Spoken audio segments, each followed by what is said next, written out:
And Tito Gaudense, he plays at back, playing against Makaj. Tommy Collingwood, number 1, Benji Daniels, number 2, Nick Roldan, number 3, and Grant Ganty, he plays at number 4 for all US side, playing for Team Makaj.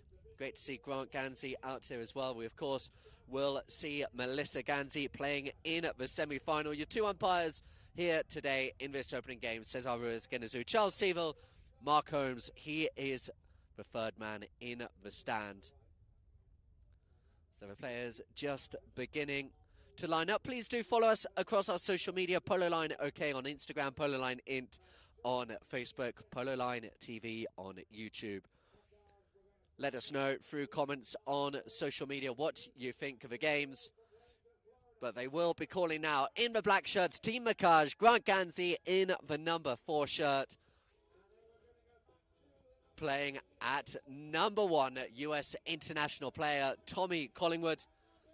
Playing at number 2, Benji Daniels out there in the number 2 shirt. And playing at number 3, Nick Roldan. What a player, what a talent. Great to see him back here on the snow this year with Team Makaj playing against them in FlexJet. Playing at number 1, it will be Nicholas Johansson, a real supporter of the game here in Europe. You see him playing the UK season, the season in France and Spain as well. And over here now in Switzerland, playing at number 2, Pelagio Berazadi. Playing at number 3, Facundo Sola, his first time here on the ice of St. Moritz. And then a man who has played this many a year, the son, of course, of the godfather of snow, Rito Gaudense. It is Tito Gaudense in the number 4 shirt. So warm welcome again out here to the snow. Just a few of the rules. The ends, they don't change after every goal like you see on the outdoor circuit. They just change in between chukkers. 4 chukkers, 6.5 minutes.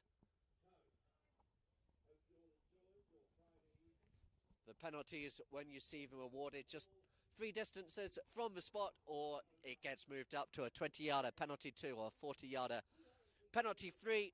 Every time the ball goes up over the boards, they return to the centre of ground. But we are underway here in the first chuck and Makaj. And Nick Roldan looking to get going. Roldan with the little cut shot up there towards the back line. Yes, side backhand played there by Pelagio Berazadi. And it was tapped over, I think, his own back line there. It was indeed by Tito Gaudense. So we start again with the ball 40 yards out. And there is half a goal, it's worth saying, on the board as well for Team FlexJet.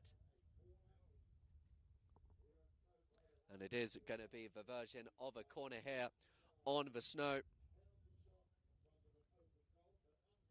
40 yards out, undefended. And it's going to be sent up towards the goal by Grant Ganzi. What a strike that is. He looks very happy as well. The fist is pumping. And we have the opening score of the game. And it is in favour of last year's champions, Team Makaj. Players coming back then to the centre of the ground. Ball gets rolled in, now picked up here. Looking to get going is FlexJet, running out to the left-hand side. It is just left behind and picked up now and taken across the goal there by Tommy Collingwood. Going back quickly is going to be Pelagio Berazadi. Pelagio just taps it round, goes to the left-hand side of Ganzi, using the boards there in between the player and the ball on the near side. Great play there by Nick Roldan. Comes in between Johansson and Daniels. Daniels just gets away, reaching out, getting the hook is Facundo Sola. Facundo Sola and Daniels still here now with Daniels. He's right there on the back line. Lovely tail backhand play. Looking to get there will be Nick Roldan. All the players coming together as eventually gets left behind and picked up now and spinning round a quick circle there. Look at the speed in which Facundo Sola able to move. And it looks like we're going to have our first whistle of the game. We'll have a look at the instant replay. FlexJet think it's going to go in their favour. And it is indeed, but I think, yes, they are going to move it up to the centre of ground as we have a look on the instant replay. You could see there, the line was with Facundo Sola.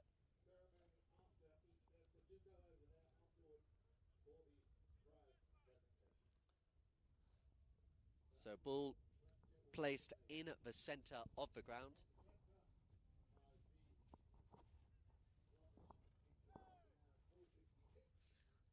Sola and Berazadi, they stand over proceedings. Facundo Sola with the tap. Takes it to the left-hand side there of the waiting Ganzi, but it's still there now with Facundo Sola. Look how he just brings the ball under a spell. Good pressure there by Ganzi. Ganzi did enough there, and now they're gone. Great defensive play by Grant Ganzi, and now goes Tommy Collingwood. Collingwood looking to open up the speed, but Pelagio Berazadi coming back quickly. Gets the bounce of the ball. The umpire's happy. The space was there. The players looking confident out here on day 2 of this tournament. Just a little bit surer in the footing now as Nick Roldan takes it back. Appeals to a foul from the umpires. The backhand played, looking for Collingwood on the turn. Coming across there is Berazadi. The umpires, they're not going to let him have that one. You saw how quickly there, turning round on the line, was Tommy Collingwood.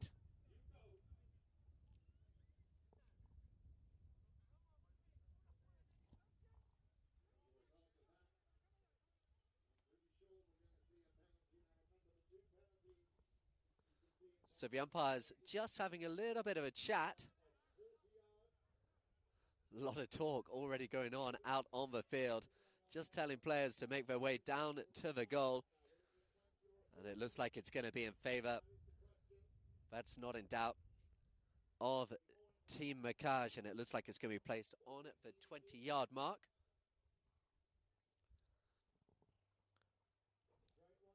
So big chance here. It was Ganzi who hit that first one confidently, and it looks like he's going to step up again as well. So Ganzi with the tap, 20 yards out, no mistake at all. Hits it confidently, and it is 2 goals to half now in favour of Macaj as we approach the halfway point of this opening chukker. You will see the umpire stop the game at the halfway point, whether it's now or maybe at the next stop of play for players to be able to go off and change, and we will have one more play before that happens.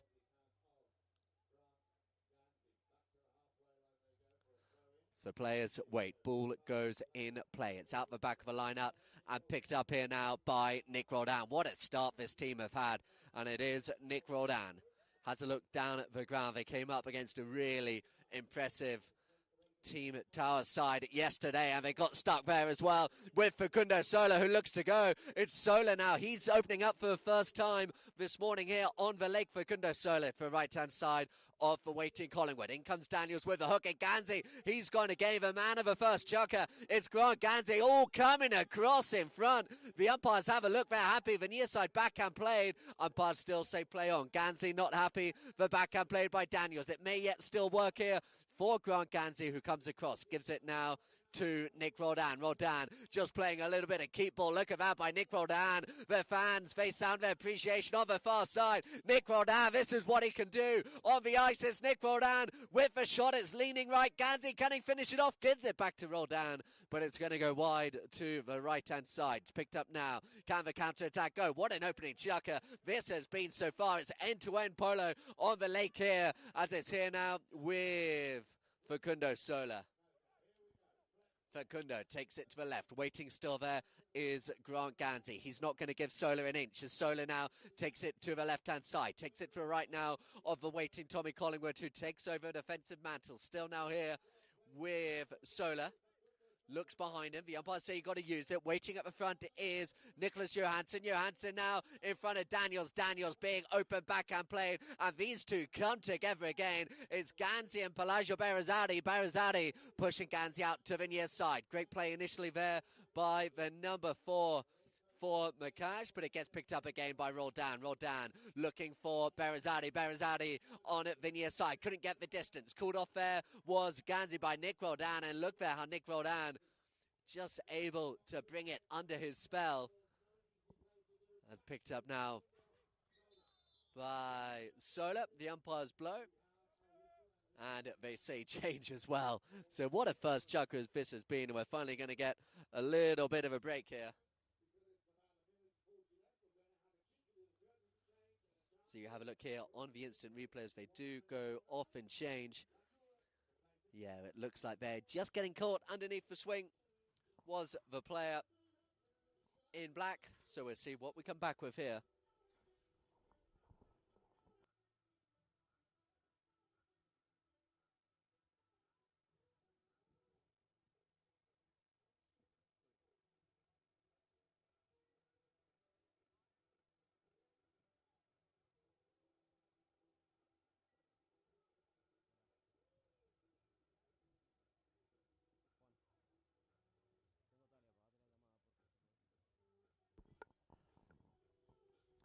So players make their way back on to the field of play. You will see this throughout the day today at the halfway point of the chukkers, or a little bit longer, as was the case. We've got just over a minute to go in the opening of our 4 chukkers.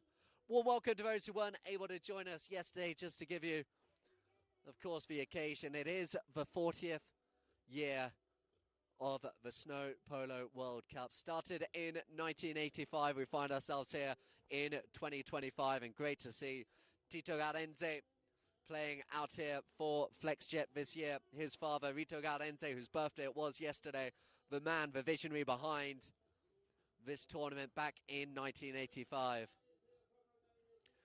And what a day we have as well. 12:15, the first of the 2 semi-finals. And then 2:30 after a lunch break we go again, leading up to a big day tomorrow. All these teams, all 6 teams, they play again. You can see why both these sides looking to win this. They want to get in that 3rd and 4th place playoff, these two, even if a final is out of their grasps. And Sola steps up, 20 yards out, undefended, through the centre of the goal. No mistake at all. So FlexJet, they add to that half goal on handicap. 2 goals to 1.5 now. They trail.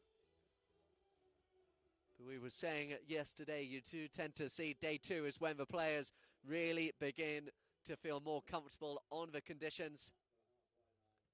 As the ball goes in play and is picked up now. And look at them go. It's going to be Pelagio Berezzari. Berezzari on the offside there in front of it, chasing Nick Roldan. Berezzari, what a shot against the post. Oh, it's left in play. And it's going to be brought away by the waiting Nick Roldan in defence. What an effort that was by Pelagio. And now it's here with Nick Roldan. Comes closer with Facundo Sola. Sola, he's going to watch Grant Ganzi in front of him. The umpire's happy the space was there for Ganzi, and eventually leaves it behind him. Berezzari with the open backhand, looking for Gaudenzi in the open play. He's being chased hard there by Daniels. Daniels coming across. He's got the near side play. Big hook, stick broken in half there of Gaudenzi, so he's momentarily without the stick, picking up the one of Nicholas Johansson as it's sent down the line there by Nick Roldan. We hear the first bell go in the background. We will start the second chukker with a roll in from the centre, so it's important not to give away a foul. And just as I say it, across comes Pelagio Berezzari in front of Daniels, and that will be the end of the opening chukker, I believe, if the bell did indeed go. The umpire's just waiting to confirm that. They may well choose to play the penalty first at the end of this first chukker. That does look to be the case, so there will be a chance before they go off and change. And it's going to be 20 yards out, and we've seen Ganzi. He has been lethal from both this distance and from afar as well, but this time he's going to hand it over to his number 3, Nick Roldan. Roldan steps up, just a little half swing along the ground, as we see, and it just dribbles over the goal, so the goal is scored. So that will be the end of the opening chukker. We will have a short break here. What an opening chukker we've had, and it is Team Makaj who lead 3 goals to 1.5.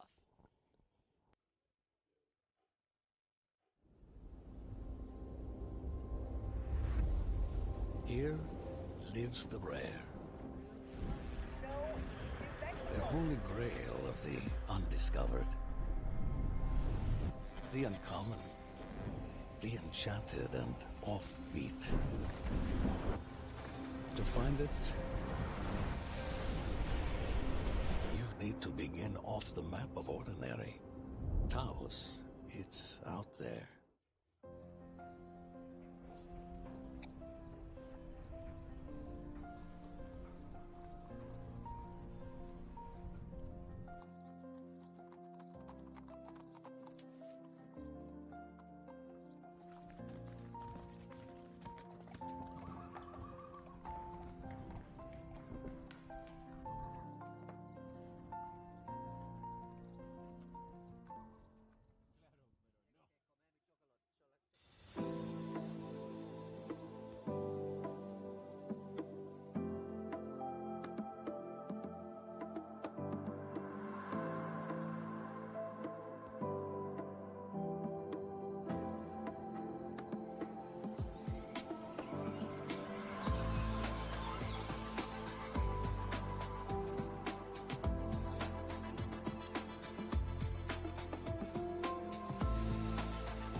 So welcome back here to the second of our four chukkers. And I tell you what, you notice here, it's about this point behind us. The mountains, the sun just begins to creep over, and up here on the Polo Line Tower, we begin to feel a little bit of heat. The conditions, much like yesterday, absolutely perfect at this stage. They do begin to have an impact later on. You tend to see a little bit of wind rising here on the lake. So with that goal, we go back to the centre of the ground. Ends they change. So Makaj, the champions last year, a completely new lineup though, all four players coming in new. They have the lead and they have the momentum. And Grant Ganzi, what a first chukker he's had. He looked to go in front of Solar. Solar just about did enough to put him off, but Nick Roldan backing him up, sends it back up there to Ganzi. Ganzi on the near side, big bump on the right off there by Garenze, but Ganzi, look at him go, Grant Ganzi.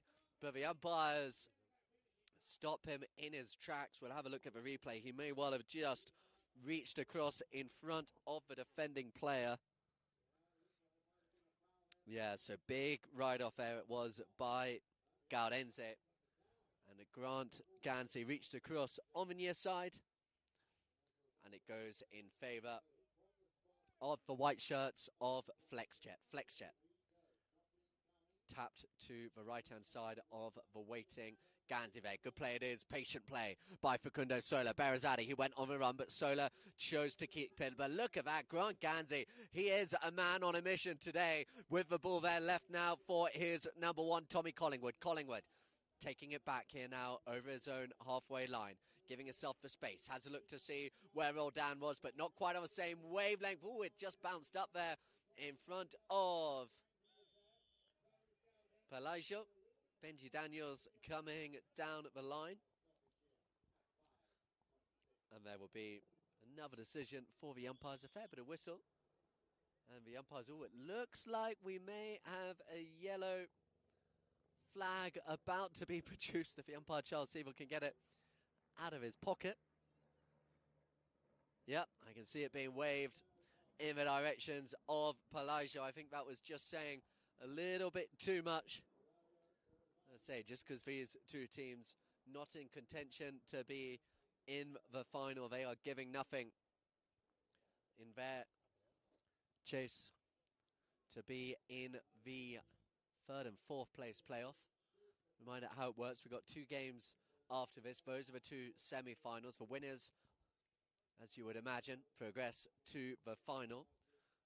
The losers, they don't go directly to the third and fourth. All four teams, the two losers, and then the two teams playing now, they will be in the hat for third, fourth, fifth, sixth place playoff. It comes down to points and goals scored.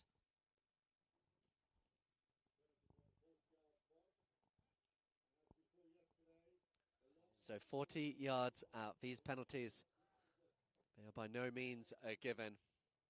You've got to keep it low so that that ball doesn't go swerving off in any direction. And Grant Ganzi scored earlier. Can he repeat the trick? Ganzi does keep it low, keeps it to the left, but it's just gone wide to the left-hand side at this time. A good effort there by Grant Ganzi. And it's going to be here now. Ball on the back line with Facundo Sola. Sola to the left on a dummy, and now going right is Pelagio Berezzati, but Sola couldn't quite read the run of his teammates there, so it will fall here to the man they don't want in possession, Nick Roldan. Roldan spinning round. He's got both Tito Gaudenzi and coming in as well, fighting hard. Look off the ball behind you are Grant Ganzi and Facundo Sola knocking lumps out of each other as the backhand played by Gaudenzi. Looking now for Nick Roldan. Roldan takes it up over the halfway line. Near side backhand. What a play by Tommy Collingwood, knocking it all the way back with interest as well. As here now with the tail backhand is Berezzati. Berezzati only as far as Daniels. Daniels in front of Gaudenzi. Now picked up by Nick Roldan. Roldan running away from Facundo Sola. Nick Roldan, one more tap will do it, but he's left it behind him. A clearing backhand played by Gaudenzi along the back line, under the neck, down the boards by... Ooh, the umpires did blow a whistle. I wonder whether it was over the back line. The umpires had spotted something. We, of course, have the benefit of the instant replay. It was right there on the back line. It was being covered by the horses. The umpires having a conversation. Well, I'm not sure there's not another yellow flag being waved. It's no tolerance on the use of the whip out here on the lake. So that went in the direction of Nick Roldan, and it was just due to the use of the whip. So frustration there for Nick Roldan. And still the players continue to talk to the umpires. Not even halfway through the second chuckle, we've already seen a yellow flag against each of the two sides. And they're going to want to be careful. Still talking. Going to want to get a top of this early on, these umpires. And they're going to take the ball back to the centre of the ground, so I would say that's foul, offset foul, as the ball in the middle. So as we were, it still remains 3 goals to 1.5 in favour of Makash, but Flexjet, Berezzati, met there by Tommy Collingwood, who sends it straight back out, so the players go back to the centre of the ground.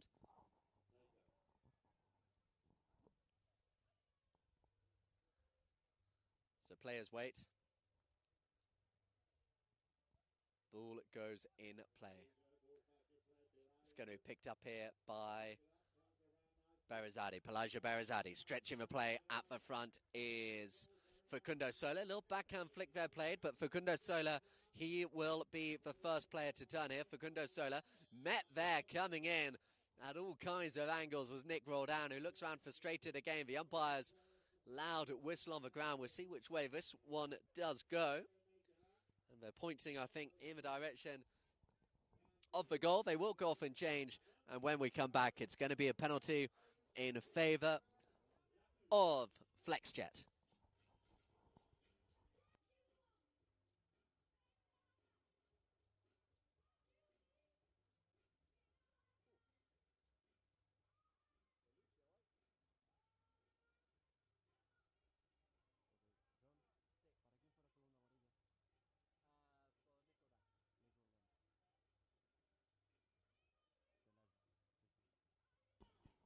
The players going off and changing. It's really amazing how they come together, these teams, get horses out here, some of them being rentals, others bringing their own horses. I was speaking to Nicky Evans in the Towers 10-to team that were very impressive in their opening victory yesterday. Dylan and Cameron Bacon, they brought their whole setup over from the UK in terms of horses. They've been playing the arena season over there, and it's great to see them here. Max Charlton, Alfredo Bagatti, they looked really good. Team Azerbaijan, Land of Fire, another big winners from yesterday. 2 times winners. Melissa Ganzi, World Polo League, Alejandro Navisha Estrada. They will be taking their place in the semi-final as well. And then For Kushnap practice, Eduardo Greggy, they were the best losers, having lost by just half a goal yesterday. So they are the 4 teams you'll be seeing in the semi-finals this afternoon, and it really is a timetable, a team sheet full of global talent, the likes of Chris McKenzie from South Africa, Alejandro Novillo Estrada, Jason Crowder, Mariano Gracida, the La Placette cousins. Really some great polo to come. And in this first game, Facundo Sola, the highest handicap player in the tournament. Nick Roldan, the 7-goal American captain. Every year the standard gets better and better. It's going to be a close penalty here as we resume this second chukker. And Facundo Sola, just as we were saying, the highest handicap player in the tournament. He makes no mistake at all. So FlexJet, they needed their main man to get that one, and he did. 3 goals to 2.5. And this is turning out to be a great opening game of this contest. The crowd, they are beginning to pour in as it goes here now. Out the back for Facundo Sola. Sola sends it out. Look at the run here. Pelagio Berezzati. Great play by Johansson behind them just to take away Nick Roldan as it's here with Pelagio. Pelagio sends it down. Nick Roldan, he'd gone back in defence. Oh, he's over the top of the ball, but Tommy Collingwood, he makes no mistake. Hits a near side backhand. Over the boards of players. Really wanting to this one here. Facundo Sola encouraging Tito Galenze on there as they wait now as the ball goes in play. It's there with Pelagio Berezzati. Looking to get the ball was Facundo Sola on the near side. Now on the offside. Coming back there is Daniels. They surround him. Ganzi and Daniels, the umpires. They're going to stop him there. It was ultimately Ganzi who went for the open backhand. They may well have blown the player blocking behind him as well. But either way, that one's going to go against Team Makaj as we have a look on the replay. I think Daniels, he was okay. It was Ganzi coming across on the offside. So a close penalty. And it's going to be again FlexJet. And they get this one. And they find themselves out in front.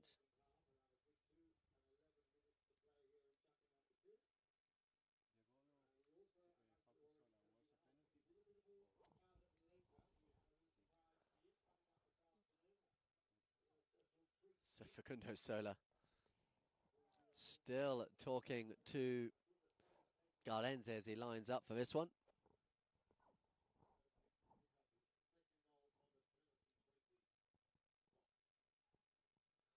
So Facundo Sola, his second goal from 20 yards out, and suddenly FlexJet, having been up against it, they find themselves out in the lead. Just a little bit of ill discipline beginning to form on the side of Makaj.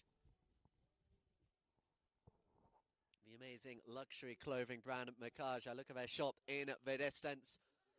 Winners from last year, but they're really being pressured here, and look there, how taken away there. Berezzati leaves it for Facundo Sola again, and Sola now from the open play, one of the finest players in world polo, running towards the goal, and Facundo Sola, he is taking charge here on day 2 of this Snow Polo World Cup. Facundo Sola, and suddenly 1.5 goals separating the two sides, and Facundo Sola, the player, making the difference at the moment as we head towards the halfway line. Look how he just takes it under his control with the tap just on the inside of that goalpost. And having seen him good from the penalty shots, it's great to see him out there at the front running. That is what the crowd here waiting to see, wanting to see.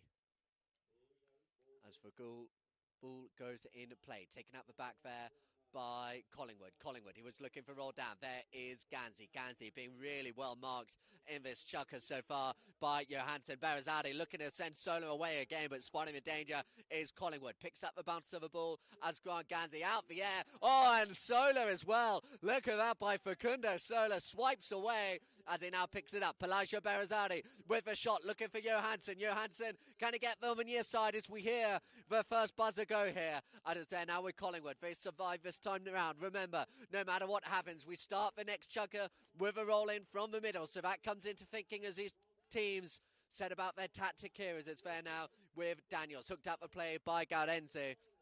But Tommy Collingwood, He's just got to look for distance. The umpires blowing a whistle.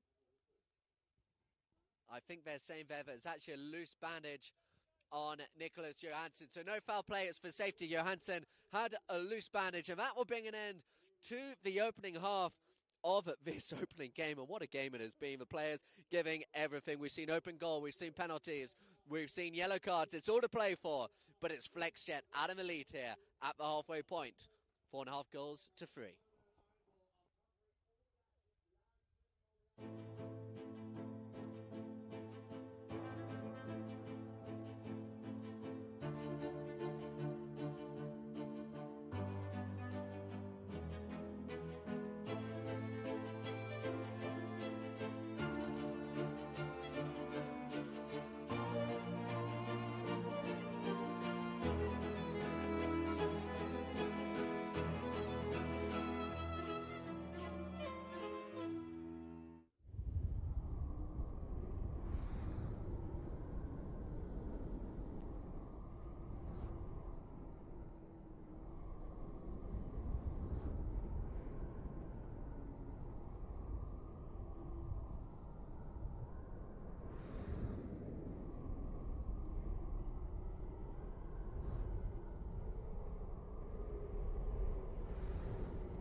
So welcome back here. This beautiful, beautiful setting. Look at that drone footage. It really is one of the highlights of the Polo calendar here. The world of Polo. The attention here on the lake of San Moritz. Worth noting for those that are watching, the date has been set already for next year. We're going to be playing it a week later, so it will be the final weekend of January next year going into February. Traditionally played on the penultimate weekend of January. It's largely due to the conditions we saw last year. Of course, this tournament became a penalty shootout, but this year we are back and running, and these two teams are giving absolutely everything as it's here now with Nick Roldan. Roldan spins it back around. Grant Ganzi calling for the pass, but Nick Roldan deflects it up. And it's going to be a roll in from the centre as well. Players line up right here in front of the Polo Line Tower. We're delighted to be bringing you this coverage here on Polo Line. Do download the app, the Polo Line TV app. Keep watching us. We're bringing you coverage at the moment. Dubai here. We've just been in Saudi Arabia as they run now. Look at the defence there. Taking it out wide there by Pelagio Berazadi in front of Grant Ganzi. Johansson comes in to take away Ganzi, but it's left behind. But turning first is going to be Facundo Sola. Sola slows it down. He's got a little bit of time, but not a lot as Grant Ganzi. He comes in, still now with Facundo Sola. Sola to the right. Takes it up towards the halfway line. Johansson, he waits. Pelagio Berazadi goes to the right-hand side. Oh, he was looking for the pass, Sola, but Ganzi defending so well at the front, but he might have just gone in a little bit close there. Still telling the umpires exactly what he thinks about that, but this one, it could be another penalty in favour of FlexJet. We, of course, get the benefit of the instant replay. It was good play here initially by Grant Ganzi. He got the block, but then he just went to bite off a little bit too much. The umpires stop him. It's going to be a penalty, I'd imagine, from 40 yards out in favour of FlexJet.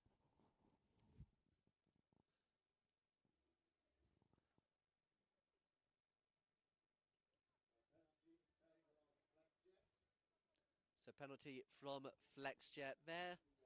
Defeat yesterday to Melissa Ganzi and her World Polo League side. Their penalty stats, they weren't great. They won't mind me saying that if you look at the numbers. But today, they've been pretty accurate. So teeing it up there is Tito Garenze. You'd imagine Facundo Sola will be the player to step up. Just continuing to talk with the umpires. I think he wants it a little bit further up.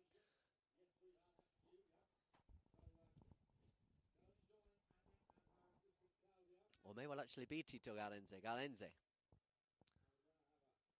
And he's been here before, won it all, just like his father. Tito Garenze, 5 times winner.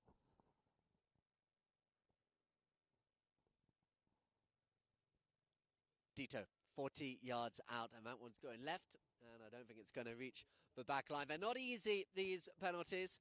You've got that fine line to play of keeping it low, but also getting enough power on it, and you do see very often the ball does get left on the field of play,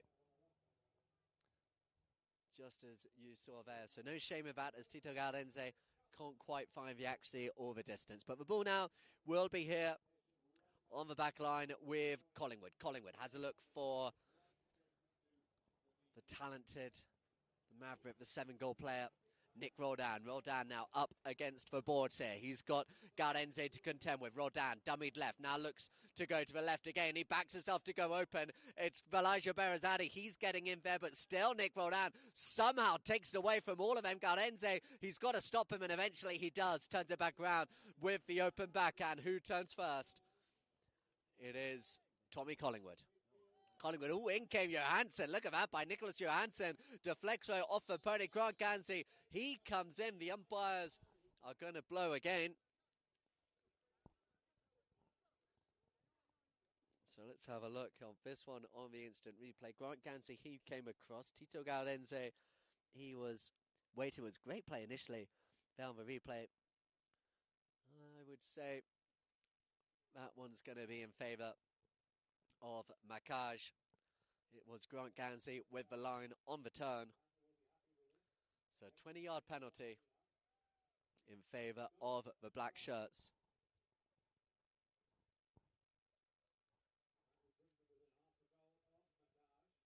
So penalty 2, you can't take your eyes off this game.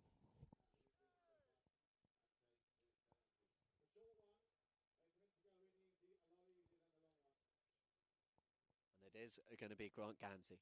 Scored a great 40-yard penalty and a 20-yard penalty in the opening chukker. 20 yards out, confidently. Has it gone through? I think it just snuck to the right-hand side. So frustration there for Grant Gansey, but it's here. Just taken out to the left-hand side. Still now with Facundo Sola. Facundo Sola goes right, then goes left. Still now with Facundo. Facundo, the dummy hit, keeps it close. Grant Gansey was putting the pressure on all the way. Pelagia Berazadi, he comes across, and another whistle. You can see that one from our vantage point up here on the tower as Berazadi coming across. You saw the shot out there to the right-hand side by Facundo Sola, and just off the screen, it's going to be Flexjet with the ball in the centre. Are they going to say free change, or will we do one more play?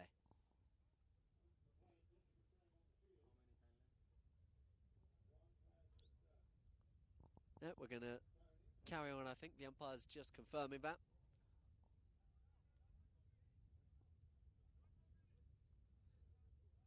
They're saying 1 more minute before the free change. There is one player off. It was Pelagia Berazadi. I think he's saying that it was tax, so he came back on. They are pretty strict out here. They allow you to change at the halfway point, but you can't change at any other point.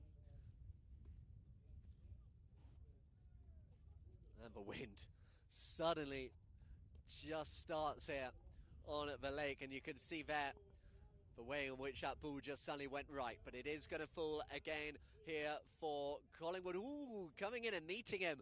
Facundo Sola confidently takes it out, and Facundo Sola now takes it out to the left-hand side. Still now Facundo Sola to the right-hand side of the waiting Daniels. Daniels reaches across and does enough in defence. The umpires are having a look. He just wanted there. There may well have been just a reach across there in the defence. They are going to let the players go off and change, and we'll see what we get this third of our 4 chukkers, the first of our 3 games back underway here.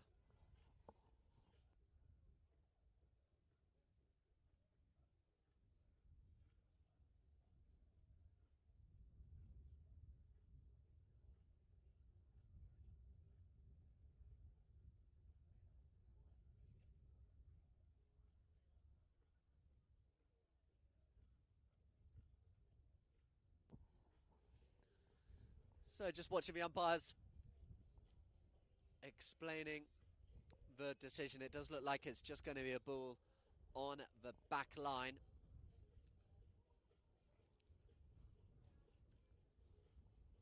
Halfway through the third of our 4 chukkers.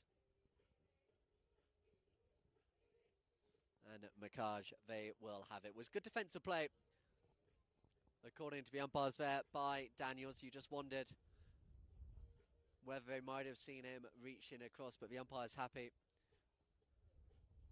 the way that it went, so they have the ball on the back line.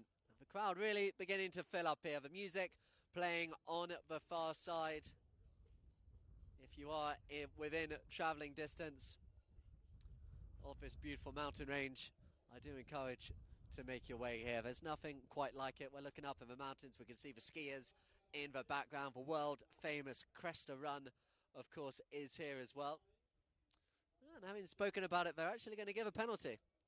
So they continue to talk. They've got a third man up in the tower, and they did indeed decide that Daniels had reached across in front. It did look a little bit like that way from here. And that is the decision the umpires have gone with. So Facundo Sola, he's been perfect from here. Facundo Sola with the penalty. The goal is scored, so Facundo Sola, he makes it 5.5 goals to 3 now in favour of Team FlexJet. And the players come back to the centre of the ground. They will be considering the mass. They were quite heavy defeat yesterday, so they really are going to need to work on their goal defence. This FlexJet side, is that could be what it comes down to in the end, as the ball now comes out here towards Nick Roldan. Roldan attacking here for Makaj. In comes out of nowhere Pelagio Berazadi. The umpires quick to blow their whistle. Facundo Sola, I'm not sure if you can hear on the live stream. He's shouting at the top of his voice there. I think at Berazadi, you saw in the instant replay how Berazadi, he really didn't have to go in that quickly, giving away that penalty.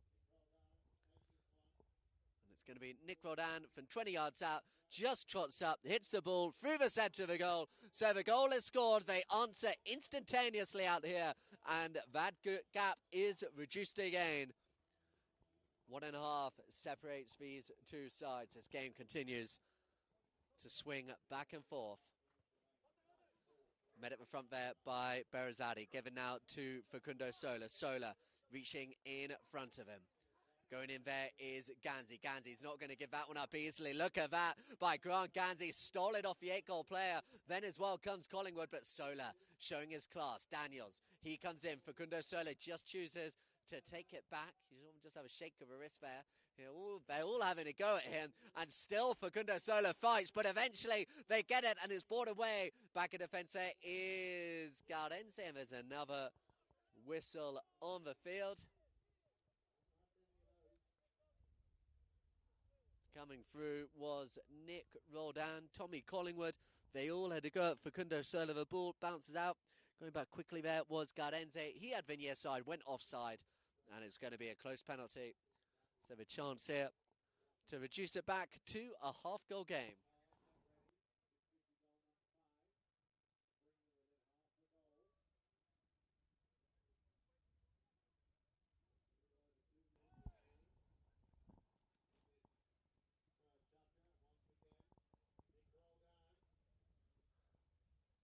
So Roldan with the penalty through the centre of the goal, and the goal is scored.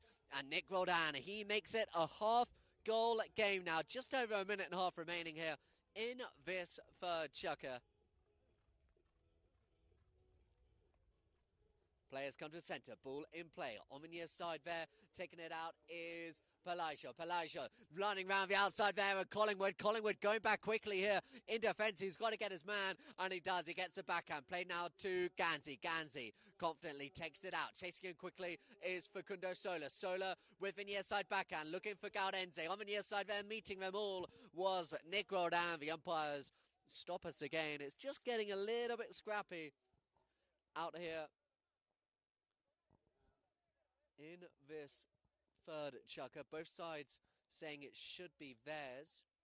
We'll have an educated guess here that it could perhaps be due to that near side play, meeting the offside coming down the line. And it does look like it is indeed going to go in favour of Team FlexJet. So having seen that margin reduced to just the half goal, a chance towards the end of this penultimate chukker to make it 1.5 once again. And Facundo Sola. A lot of whistle in this game. Couple of yellow flags.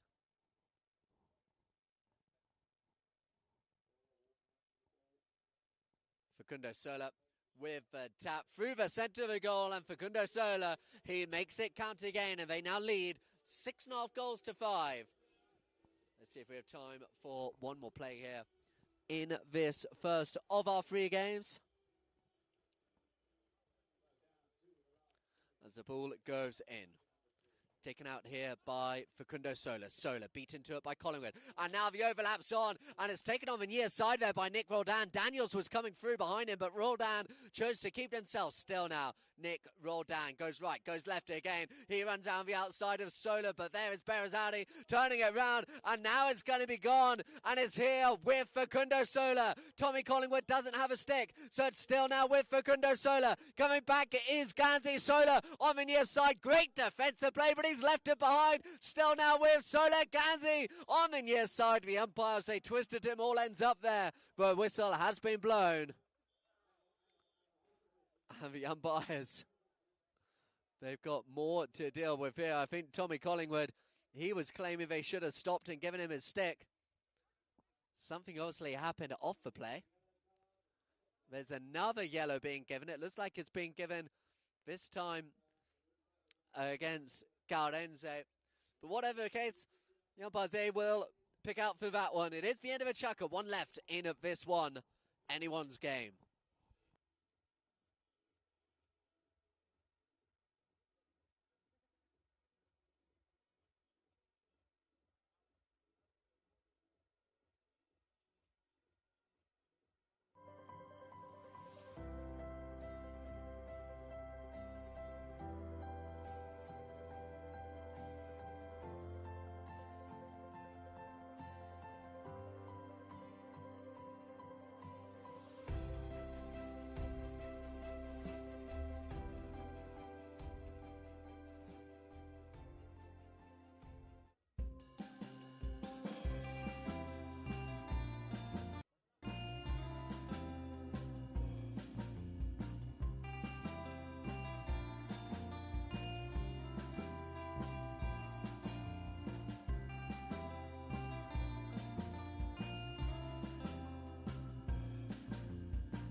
So welcome back here to the 4th and final chukker. Just waiting to see. I think it's a penalty one. So it's going to be a goal in favour of FlexJet. That defensive play by Ganzi drawing the penalty one. And then it also looks like it's going to be a 40-yard penalty as well for FlexJet, but ends do change, so they will be heading towards the far end. So penalty one, the goal is scored, and they have a 40-yard penalty.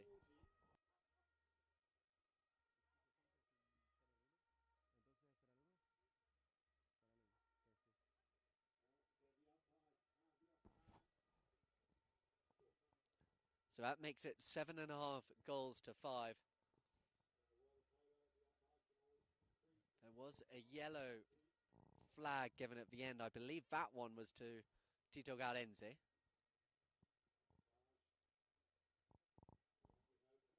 I will get that confirmed.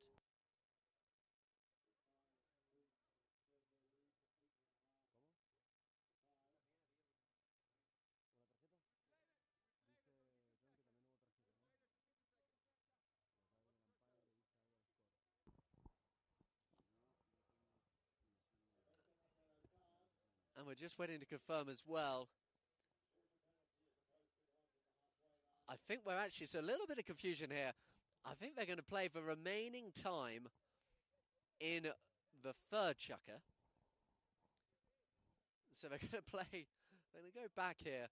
It is a little bit of confusion because of this rule that at the end of each chukker, they go back to the center of the ground with a roll in. So if there's a penalty awarded during the final 30 seconds, you will see that played out. The umpires told the players to go off and change, but because they ended up giving a penalty one, they will play the remaining time so that there's going to be a penalty-free 40-yard penalty, and we're still here in the third chukker. So I hope that is clear to everyone, but we are still in the third chukker.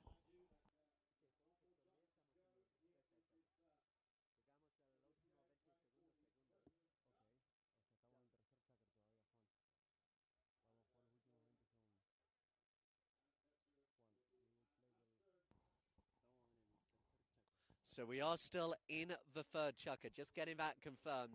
Apologies for the confusion. The umpires, they just got told as we were about to start the fourth to come back and play the end of the third. So we play the final shot of the third chukker. We'll then wait and see whether they go off and change horses again. I can't imagine they will. But either way, this is the third chukker we play.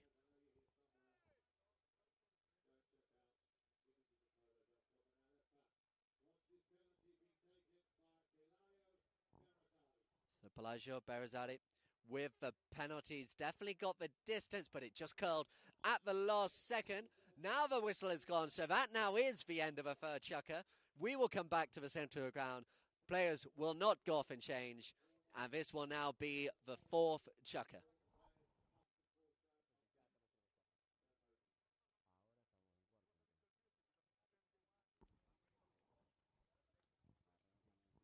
So the umpires again just apologising for the confusion on the ground. So ends now change, and we start the fourth chukker with the ball from the middle of the ground. 7.5 goals to 5. Makaj under pressure. The champions from last year, Makaj. The backhand played there by Nick Roldan.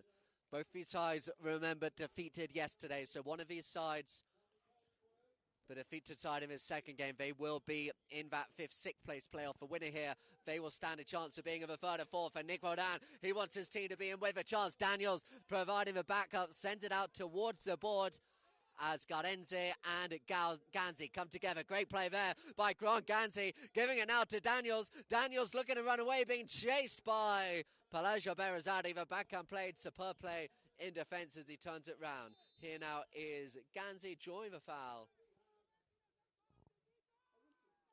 Was Tommy Collingwood, Facundo Sola.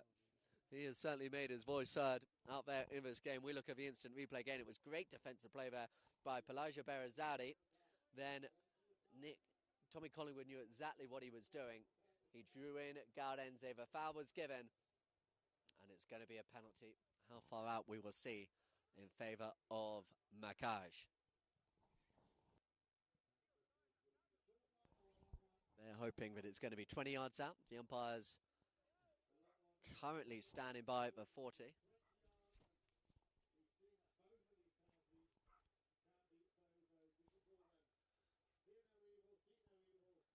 And it will indeed be a 40-yard penalty.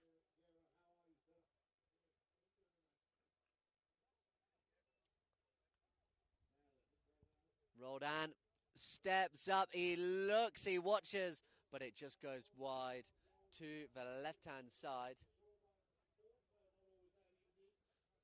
So it goes out to the left-hand side, and it's here now with Sola. Sola taps it left, then goes right, sends it long, down the ground, looking for Johansson. Good play, it was by Johansson, just to take Tommy Collingwood away for a second. Oh, they all come onto it. Ganzi got a little bit of flick, only as far as Facundo Sola. Sola gets a lucky bounce, hits now for Garenze, Tito Garenze. He has a look out in front. Oh, he went for everything there, but left it all behind.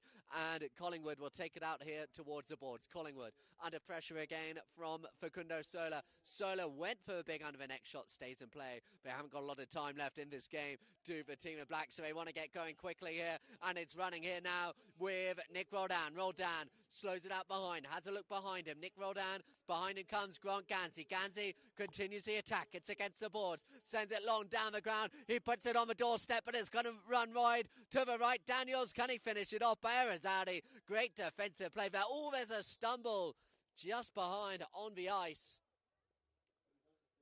And he's jumped back onto his feet. It was Grant Gansey who came down, coming and shaking hands there. I don't think there was any danger of foul play. It was just a slip behind. We saw one stumble yesterday. Chris McKenzie spoke to him about that one after the game. No damage was done. He was good to go immediately. And looks as well, Grant Gansey jumping straight back to his feet. The Gansey family, such great supporters of polo, not only in the US, over in Wellington, where so much of the world sends its attention to after this tournament. Beautiful place in Aspen as well, and here in Switzerland where they come every year. We've seen Mark Gansey in the past, Melissa Gansey, of course, winner of this tournament, the first female player to take this Snow Polo World Cup, and now Grant Gansey giving it his all in this tournament. But at the moment, Grant and his side, Makaj, under a bit of pressure.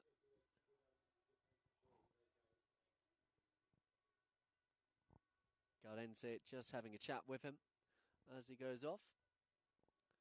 See what they get. Was the team in white did have possession of the ball. We'll see whether they hand it back to them. There will be a small break. We're due to get the next game underway at 12:15. But there will be a prize giving. So with this delay and a little bit of whistle here as well in this game, you'd imagine it might be a slightly later starting game than at 12:15. But do, of course, keep your eye on our Facebook live stream and where we are on the app as well to see the first of our two semi-finals taking place. And then 2:30 is the schedule that we play our second semi-finals. And it is going to be back in favour by the looks of things, in favour of Team FlexJet in possession. No foul play. As the crowd here at the lake show their appreciation to Grant Gansey, and great to see Tito Galenze. They do give it their all on the field, but off the field, and in any moments like that, of course, remain friends, companions in this world sport.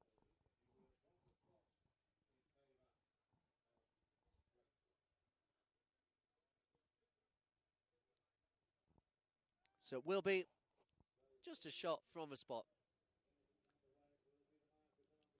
With here Facundo Sola, the highest handicap player in the Snow Polo World Cup, the 40th edition. As it goes out to the left-hand side, Sola fancies it himself. Oh, Roldan, he came in there. The umpires were happy as the backhand play. Daniels, he doesn't have the line. Berazadi does. Berazadi with the backhand. A flex off the pony there of Tommy Collingwood. Collingwood sends it long down the ground. Coming back, waiting for it there will be Berazadi. Berazadi, he leaves it behind, and it's here now with Daniels. Daniels to the left-hand side of the waiting Gaudenze. It's Daniels. Oh, he didn't find the accuracy on the goal shot. Goes wide left.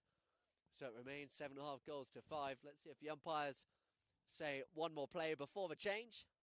That does indeed look to be the case. Or will they play down that clock with the ball in possession? No, they will carry on. One more play. 3.5 minutes to go here in this final chukker. FlexJet, they are close to putting themselves in contention for that third and fourth place playoff.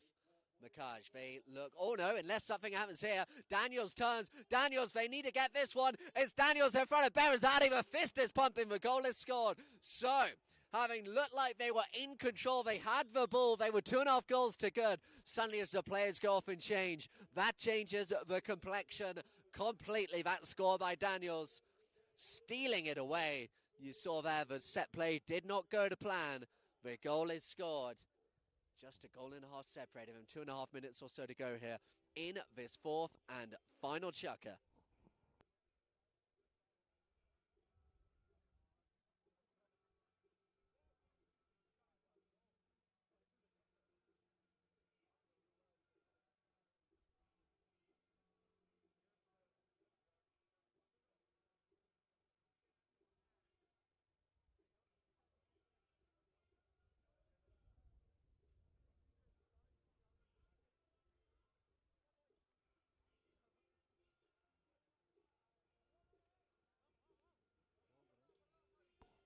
So, reminder of our social media channels, Polo Line OK on Instagram, Polo Line Int on Facebook, Polo Line TV on YouTube. We've got our social media team here getting some great footage. Check out the interview with Eduardo Greggi, talking about how much he loves this tournament. There was an interview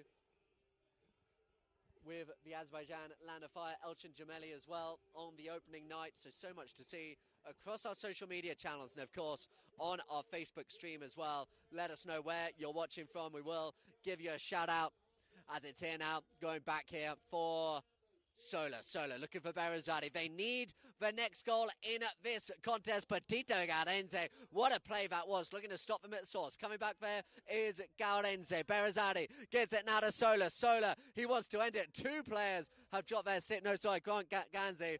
And again, sporting play by Tito Gaudense, picking up the stick off the camera. So free take free for the time being. Grant Ganzi, he's got his stick again. As it's here now with Tommy Collingwood. Collingwood looking to take on Facundo Sola with the backhand, looking for Johansson at the front. Johansson comes across, had to go near side. So 2 minutes to play. That will give possession of the ball back to Team Makaj. Now, can Nick Roldan, can he work some of his magic and make his way down the other end of the ground? There is still time, but they need the next goal.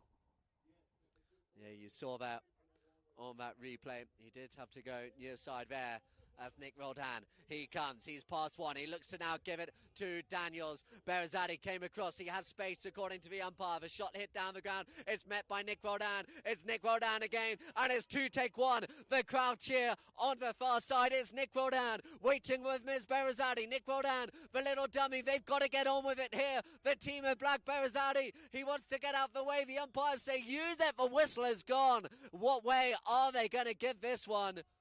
Nick Roldan, he was making his way forward. Have a look here on the instant replay. It looked there that Berezzati just got stuck, and that is indeed the decision.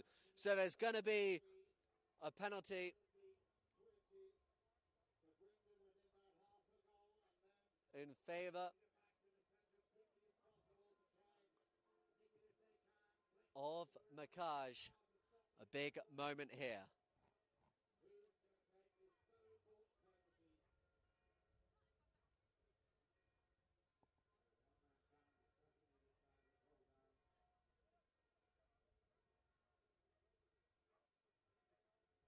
So 20 yards from play.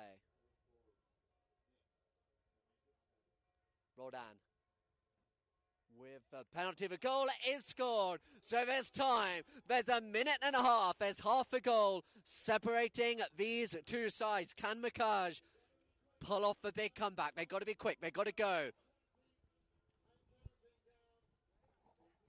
Ball goes back in play. There is Makaj, they need it.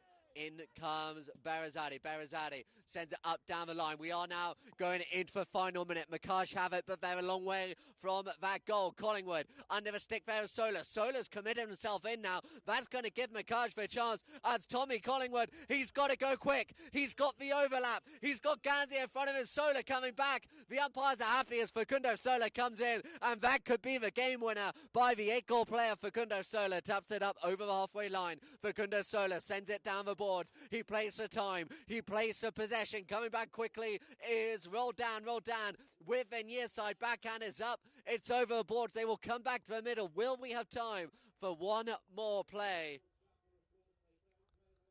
Let's see.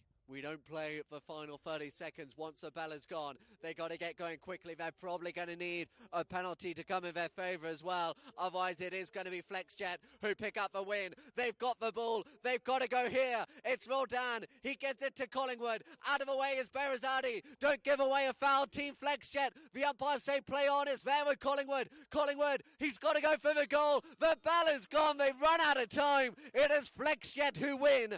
A nail biter in the opening game. And it is 7.5 goals to 7. What a game. What a contest. What an opening game to the day here on the second day of the 40th Snow Polo World Cup. FlexJet, they run out the winners 7.5 goals to 7.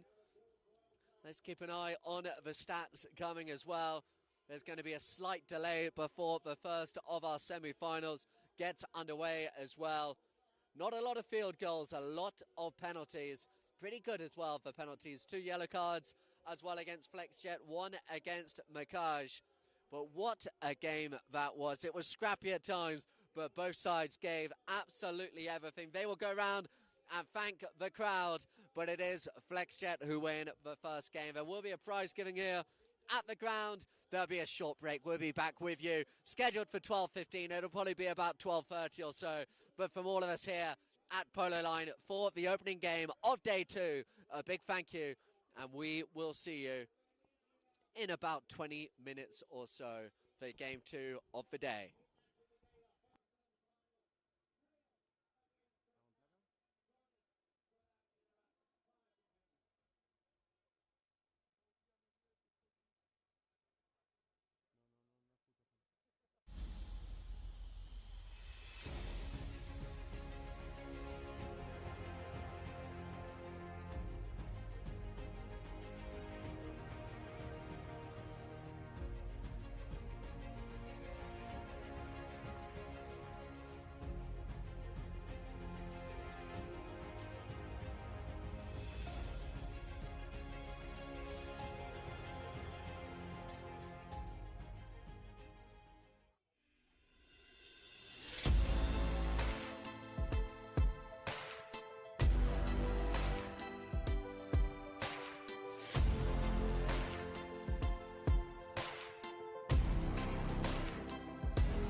It all starts with a flower.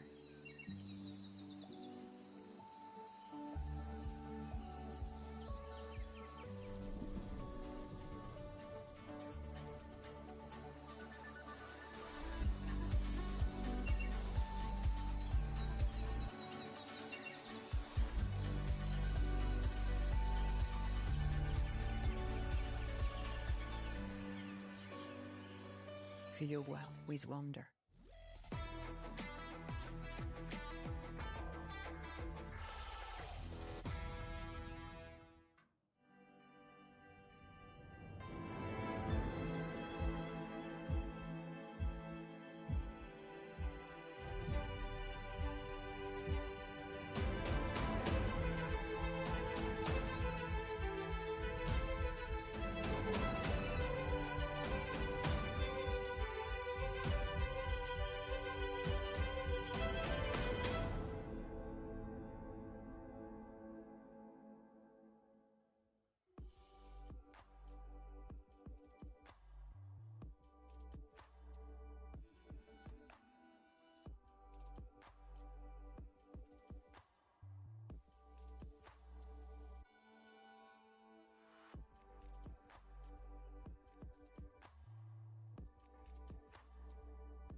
Here lives the rare. The holy grail of the undiscovered. The uncommon. The enchanted and offbeat. To find it, you need to begin off the map of ordinary. Taos, it's out there.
It all starts with a flower.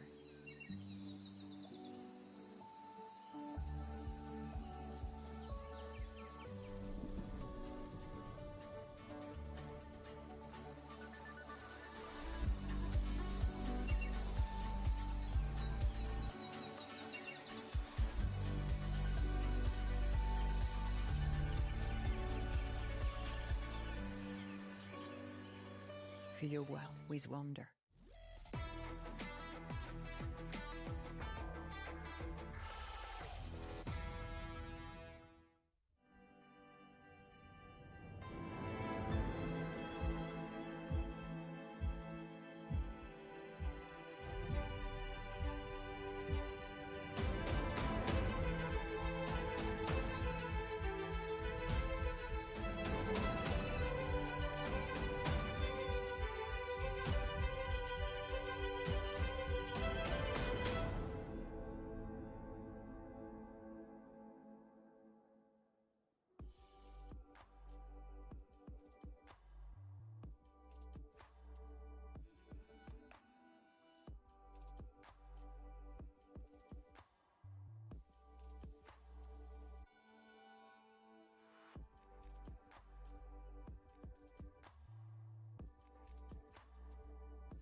Here lives the rare. The holy grail of the undiscovered. The uncommon. The enchanted and offbeat. To find it, you need to begin off the map of ordinary. Taos, it's out there.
So welcome back. We are live. The game waits for nobody here. The prize giving that is going to take place in the background, and we are going to get the first of our two semi-finals. And what a game this one promises to be. It is the team that got us underway yesterday, the Bacons, Team Taos, playing against the Kushnat practice. Team Taos emphatically got this tournament underway with a win. Max Charlton, Alfredo Bagatti, the MVP from that game, and Cameron and Dylan Bacon, the two brothers at the front. Their father, Lewis Bacon, he is here. Team Taos, the beautiful resort in New Mexico, making their debut. as a lineup. My name is John Kent, commentating this whole weekend for you on the famous Lake of San Moritz. The 40th year, the tournament that was started all the way back in 1985. There's been a couple of cancellations last year. It was a penalty shootout, but this year the conditions are perfect. There is 40 centimetres of snow as we have a look, of ice below the snow as we have a look at the lineups. Towers, Cameron Bacon at 1, Dylan Bacon at 2, the two brothers, Max Charlton at 3, and Alfredo Bagatti at number 4. The Kushnat practice, what a team, the fan favourites. Eduardo Greg at 1, Francisco Balastegui, he plays at 2. Chris Mackenzie, the South African international, at 3. And Cedro Estrada, the big hitting Argentine, he plays at number 4. Both sides 16 goals. So we will start zeros on the board. Please do follow us across social media. Let us know where you're watching from. Polo Line OK on Instagram, Polo Line Int on Facebook, Polo Line TV on YouTube. We're bringing you highlights, reels, interviews. We heard from Eduardo Greggi before the games today, his interview that was done yesterday, the Kushnat practice. What a sight it is to behold. Their cream white jackets on the far side, they support their side, really are the loudest group of fans. They've got over 100 of their staff here, the amazing Kushnat practice. Please do check out all of the amazing work that they do. And Eduardo Greggi, the man behind it all, one of the nicest men in polo as well. Eduardo Greggi, great to see him back here, beaten finalists in that penalty shootout tournament last year. But they come back with Cedro Estrada, the man who won with Macaj last year, Chris Mackenzie and Francisco Balastegui.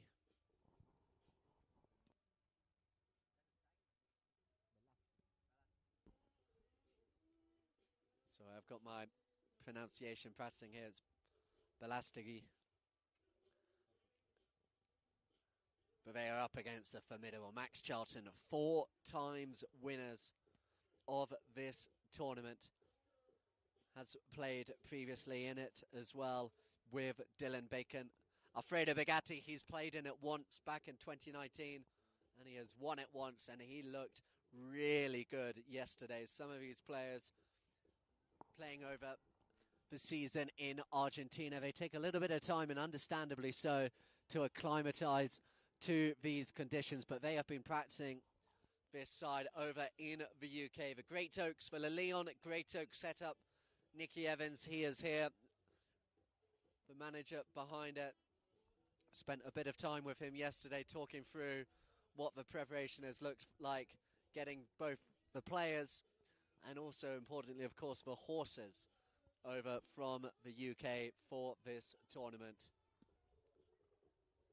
And the winners of this game, it's simple. The winners go to the final. The losers, they get into a bit of a four-way tie with Macaj and FlexJet. Well, Macaj, who we saw, they've been defeated twice. So Macaj, they will be in the 5th and 6th place playoff for sure.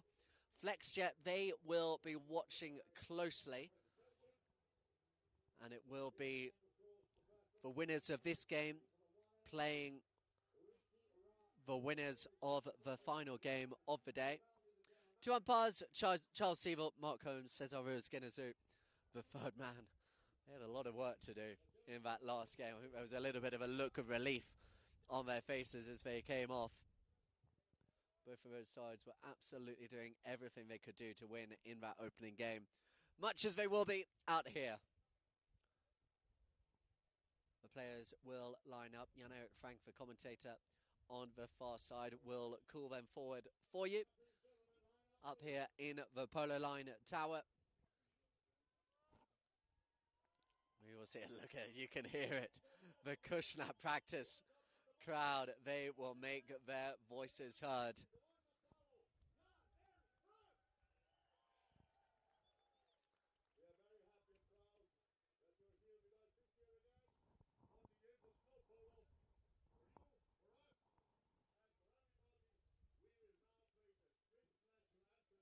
And we will as well have a break here for the Swiss national anthem.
thank you very much, and thank you for those words from the Godfather himself, the Snow of Snow Polo. Without any further ado, So, national anthem is played, and we will now have the two sides coming out in front of you. It's going to be Team Taos coming forward first. Number 1, his debut here on the lake, it is Cameron Bacon.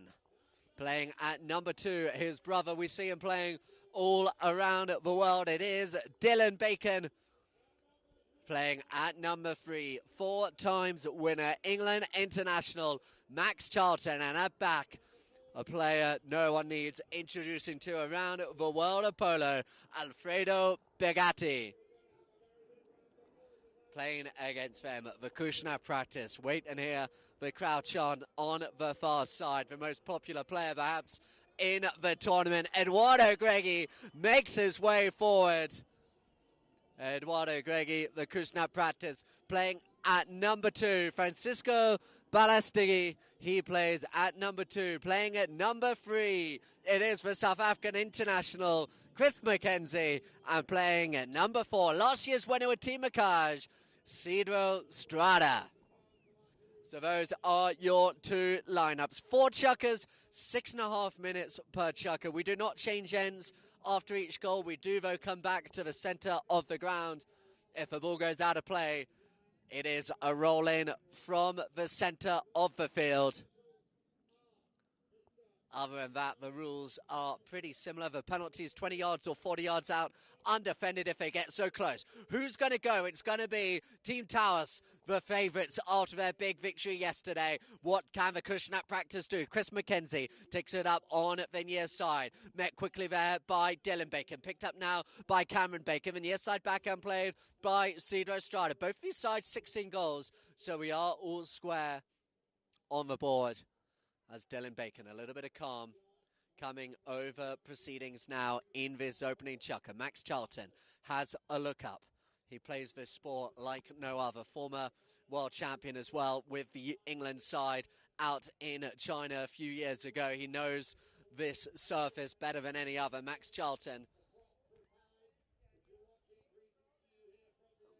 And it's going to be overboard, so it will be roll in from the far side, taken up the air by Charlton, and he tennis volleys it there to Alfredo Begatti. Begatti, the MVP from the game yesterday, takes it to the left-hand side of Greggi. Good defence by Greggi, as the shot goes towards the goal by Cameron Bacon. Coming back now is Dylan Bacon. Dylan using the blocker behind him. Chris Mackenzie putting on the pressure. Good play by Mackenzie, picked up by Begatti as Begatti takes it up towards the back line. Alfredo Begatti, the big hitting number 4 here to the left. Using Max Charlton as the blocker. Alfredo Begatti, he looks to go. He's got the cut shot. Alfredo Begatti wide to the left-hand side, and it just about goes over the back line.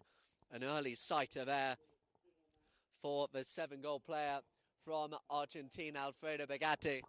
But the Kushner practice. Cedro Strada with the ball on the back line. Cedro Strada takes it to the right-hand side of Max Charlton. Charlton coming in to make his presence known. Look how he just keeps on the right side of the officiating laws there. Good backhand played by Dylan Bacon, finding Max Charlton, and Max Charlton, he gets through a trio. A Kushner practice. Charlton with the shot just leaves it behind as it falls again now here for Balastegui. Balastegui with the ball now, taking it in between Begatti and Charlton. Now looking to run around Charlton again. Good play first by Charlton, then by Begatti with the near side backhand. Coming onto it now will be Cedro Strada. Breathless play in the opening chunk as Cedro Strada looks to go past Begatti. Begatti does well. Greggi comes in, appeals to a foul. The umpires say play on as it's here now with Balastegui again. Balastegui running through the crowd, make their voices heard. It's Cedro Strada now. Cedro Strada looking to take on Begatti. Begatti with the near side clearance. And Dylan Bacon now. Bacon, big bump and a ride off by Cedro Strada. Charlton comes in. And much like the last game, the umpires are going to have a decision to make out there. Let's have a look. We're approaching the halfway point of this first chukker as well, as we have a look at the instant replay. That didn't quite look shoulder to shoulder, as it was Bacon coming down.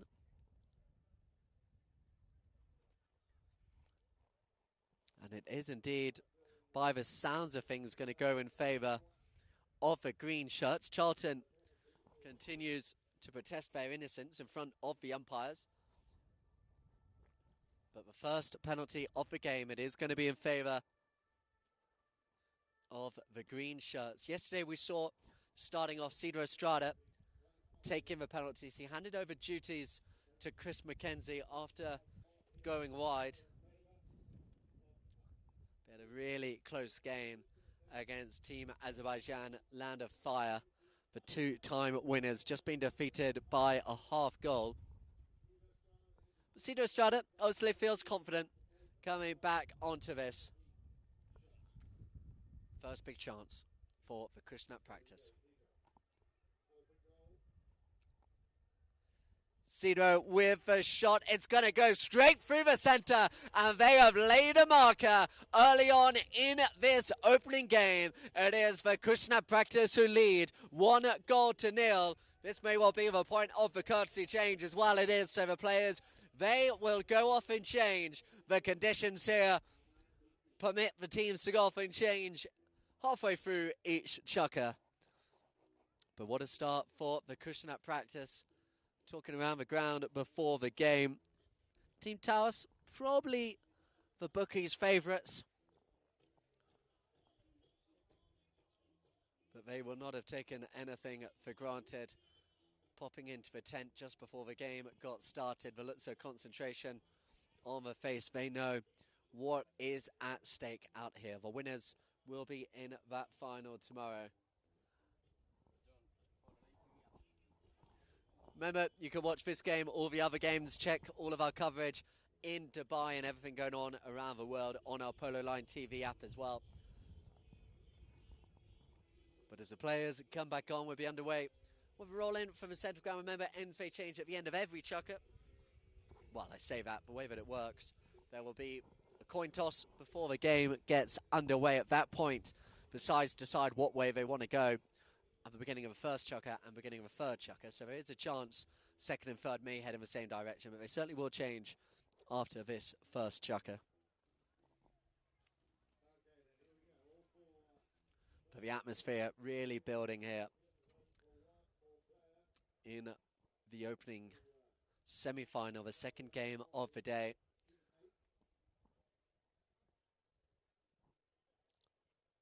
Expecting 25,000 just plus to make their way down to the lake over 3 days.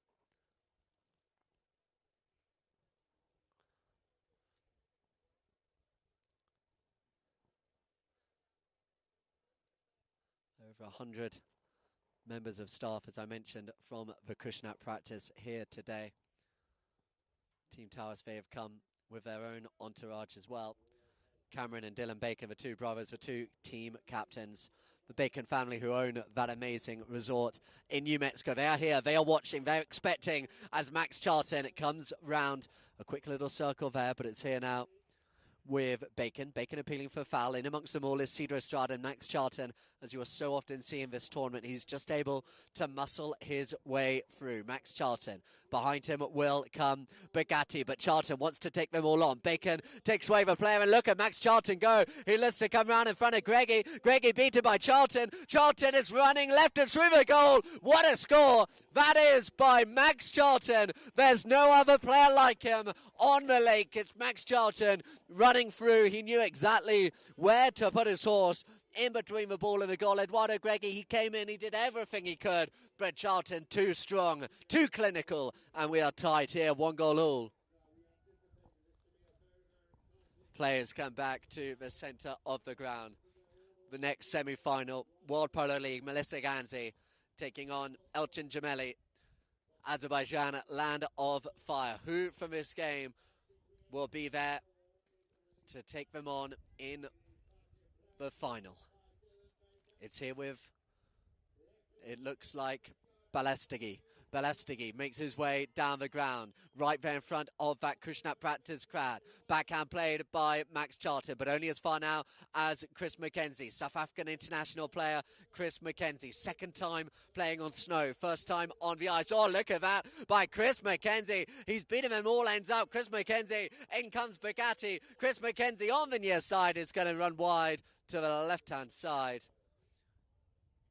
So we go into deep stages of this first chukker. And that will be Team Taos with the ball.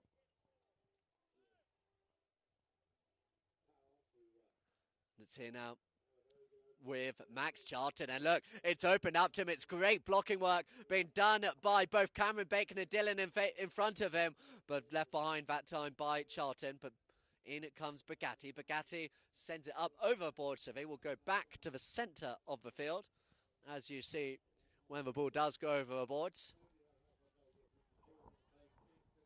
See, there's a queue of cars behind the field making their way into the ground today, as it's taken through now by Charlton. Charlton leaves it behind. Now with Dylan Bacon. Oh, look at that by Mackenzie. The umpires stopping him in his tracks. And it's going to be in favour of Team Taos. Dylan Bacon telling Chris Mackenzie exactly what he thinks of that. I think the umpires are just going to tell both sets of players early here just to be careful with their protest. We have a look at the instant replay. You can see that why Dylan Bacon wanted the foul. The umpires say that Chris Mackenzie just came across in front of him.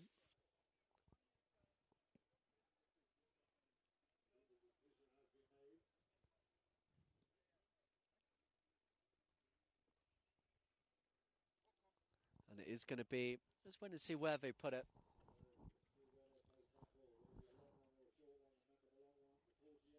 40 yards out.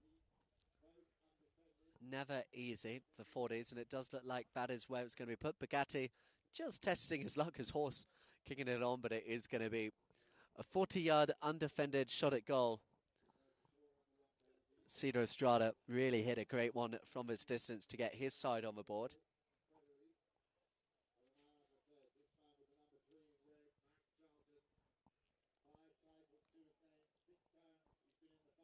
So it's going to be Charlton.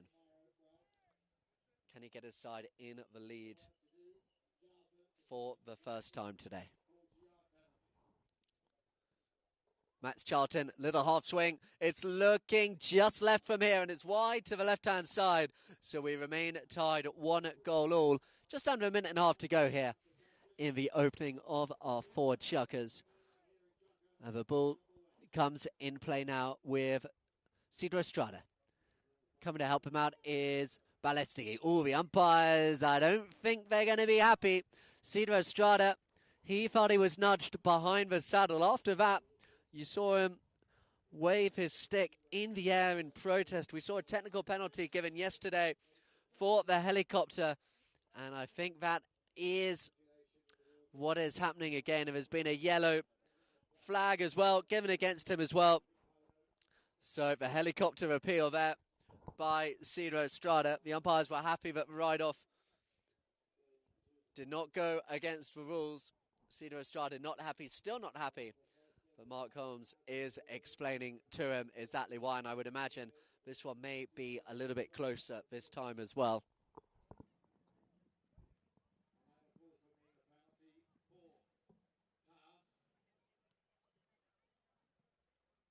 Well, they might be bringing it back.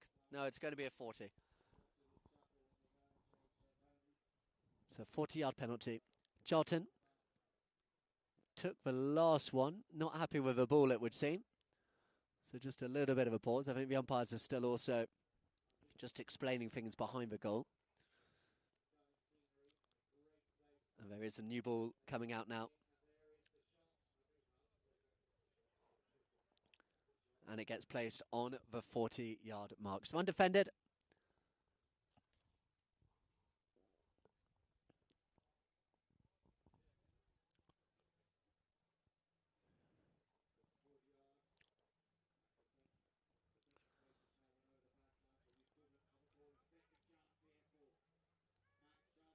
So Max Charlton, 40 yards out. Last time went left.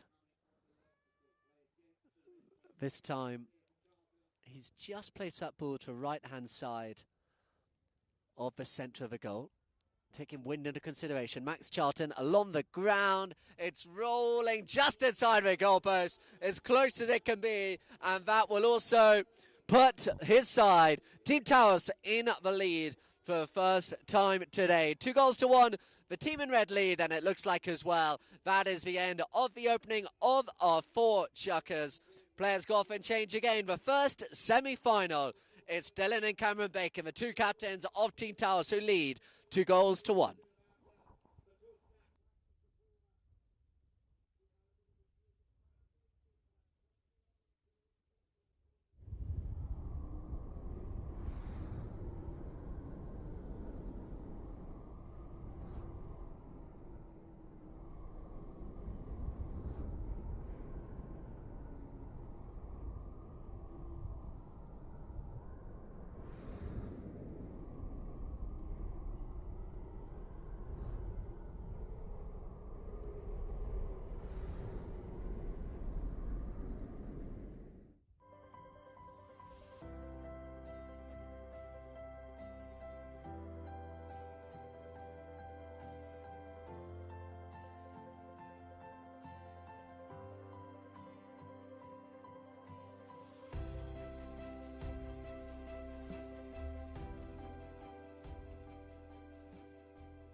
So welcome back here.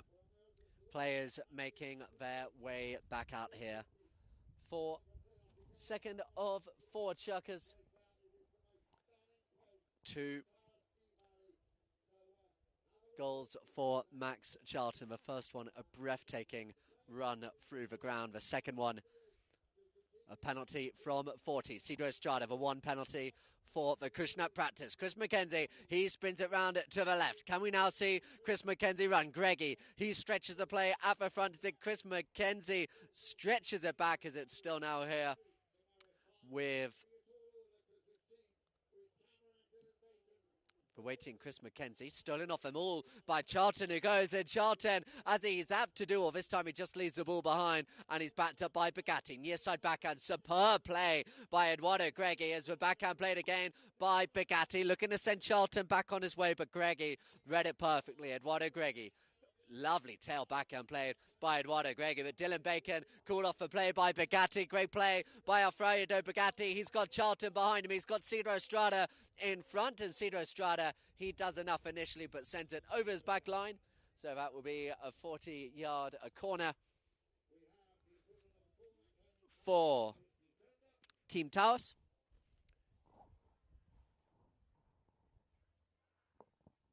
Just waiting for the umpires to confirm that one to the players.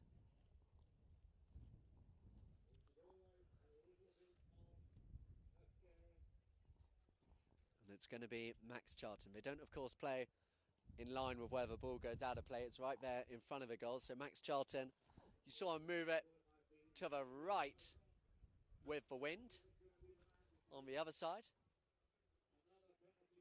And it looks like he's doing the same out here again, just having a look at the flags to our left-hand side and way they're waving.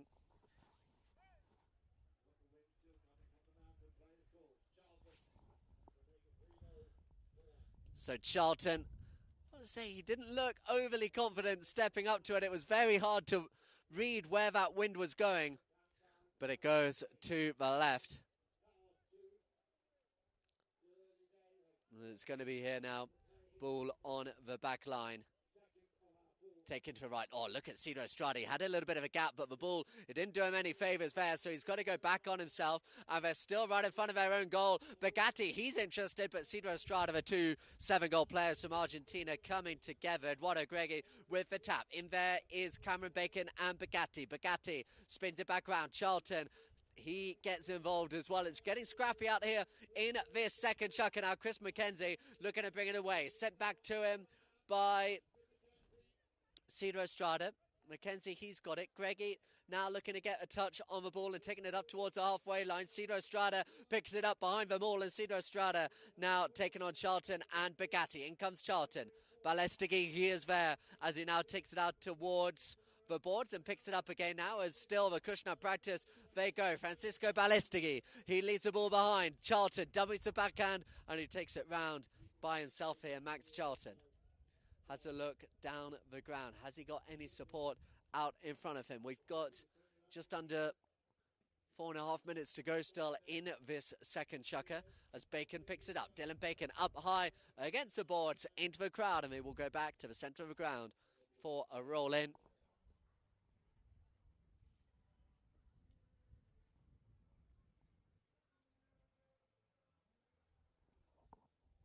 So players line up. Ball goes in play. Little flick backhand to himself. Look at that as it's running away now on the near side. Oh, great defensive play by Dylan Bacon. Bacon leads the ball behind. Picked up now by Charlton. Charlton beaten to it by Mackenzie. Mackenzie into a crowd of ponies. So coming in and getting involved is Balastigi as the umpires blow the whistle. Loud cry by the team in green. That would make you think it's going in their direction. As we have a look at the instant replay, the umpires tell the players to go off and change. And yeah, it was Balastigi coming on to the ball. And we're back underway with a penalty once the players come back out onto the field. The first semi-final, it is Team Towers who lead 2-1.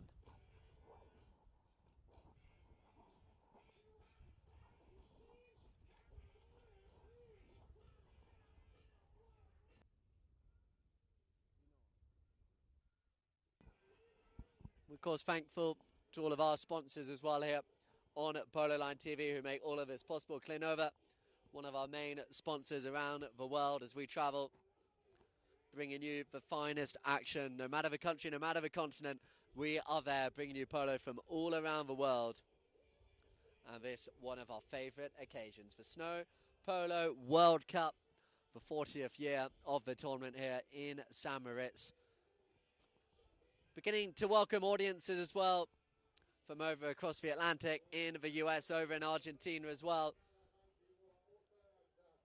Watching their teams closely here. And we're going to be underway with a penalty 40 yards out. Cedro Estrada converted one of these in the first chukker. Can he repeat the trick? Cedro Estrada with the penalty. It's a good strike, but it's just gone wide to the left-hand side, so it remains 2-1. Umpires sound a whistle, so the clock stops. I think the players were asking for a new ball. No, we're going to say play with the same, and another whistle.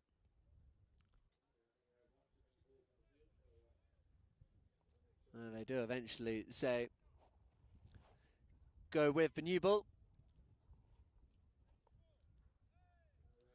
And we're underway again. Cedro Estrada, the player to take on Alfredo Bugatti, the two 7-goal players. They're coming together a lot today as Max Charlton turns back round. Cedro Estrada continues to make life difficult, but still now with Charlton. Charlton has a look to the right-hand side, now looks to go on a little bit of a run. Max Charlton being chased closely there by both Balastigi and Cedro Estrada. Balastigi with the backhand, but Bugatti beats them both to it. And Bugatti, he is now gone. The MVP from the opening game leaves it behind. Great backhand played by Cedro Estrada, but turning onto it first, it is going to be Max Charlton, but the green shirts just beginning to get a little bit of momentum out here as it's Charlton who takes it out to the left-hand side. Still now with Charlton. Puts it in between a couple of players in green, picked up by Bugatti, sending it down the ground as Chris Mackenzie looks to get there. Mackenzie comes in against Charlton. The umpire's happy that Charlton was shoulder to shoulder. Cedro Estrada, he went to meet it. He's missed it. It's Dylan Bacon taking on Greggy. Greggy gets there in defence, but the umpires say he had to go near side. Came across on the offside. Again, we'll have the benefit of the instant replay. The umpires going back to their pocket. Who did that one go against? It's waving in the direction of Cameron Bacon.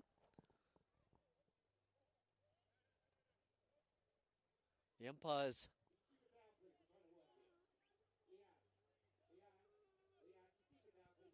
I wanted to see what the umpires are giving here. All of the players coming in and talking. Charlton kind of being moved away by Alfredo Bugatti. So it's Cameron Bacon who's not happy. Cameron Bacon it is who got the yellow as well. So we just wait and see what happens amongst the confusion. The umpires will also be talking to the third man in the stand, but if they thought this second game was going to be any easier than the first for them, it's not. These players continue to push their case. The original foul was given against Eduardo Greggi, and I think that's still going to be the call. But the umpires, there could well be an offset of foul. Max Charlton, he's close. They're pointed towards the goal. I'm going to stop guessing. We're going to wait and see what happens.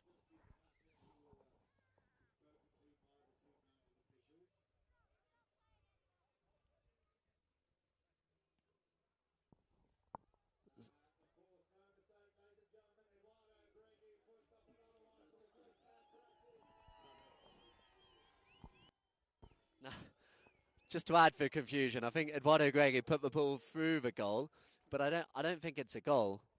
I think he was just hitting the ball off the field. And I think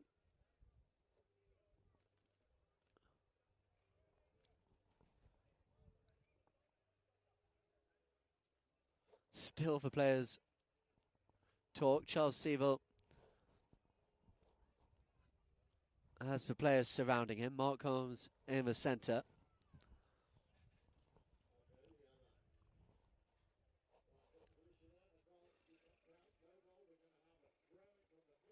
And I think they'd say throwing from the middle is for cool, so could be a case of a lot of fouls, offsetting conversations.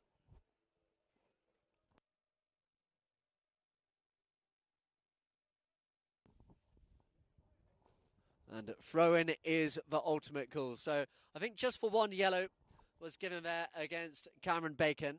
The foul it was given against Eduardo Greggi, but enough was said that that foul was offset.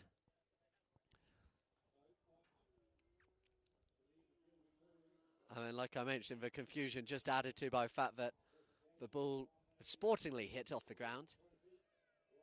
That was not a goal, even though it went through the goal.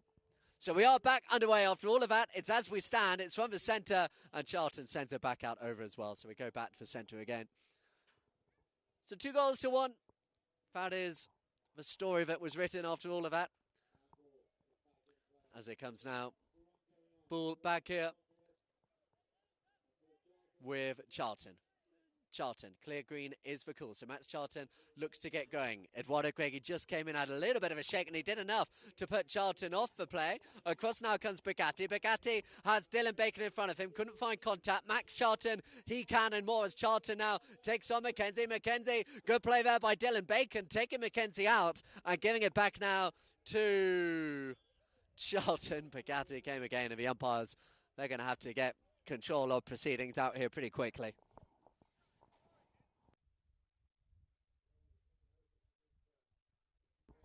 Bugatti has asked for a little bit of time. He's jumped off his horse.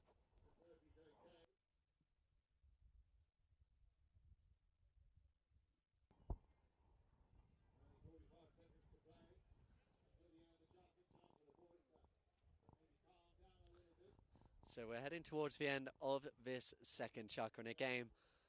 It did look like it was going to promise so much in the early stages. It just has kind of resorted here at the end of this second half into a bit of a scrap. So at the end of the second chukka, I should say, in the first half, to a bit of a scrap. There was going to be a close penalty here. Bugatti was fouled, but they're going to have to go off at the halfway point. Both of these sides, they've got coaches in the sideline, and they're going to get their heads round the occasion. Of course, both sides desperate to get themselves in the final tomorrow. That is what awaits for winners. Bugatti off the field, off the ball, sorry, just talking to both Cameron and Dylan, urging them to keep their cool. Max Charlton, as part of his run-up, sends the ball off the ground, and he will come back now to a penalty 20-yard shot at goal.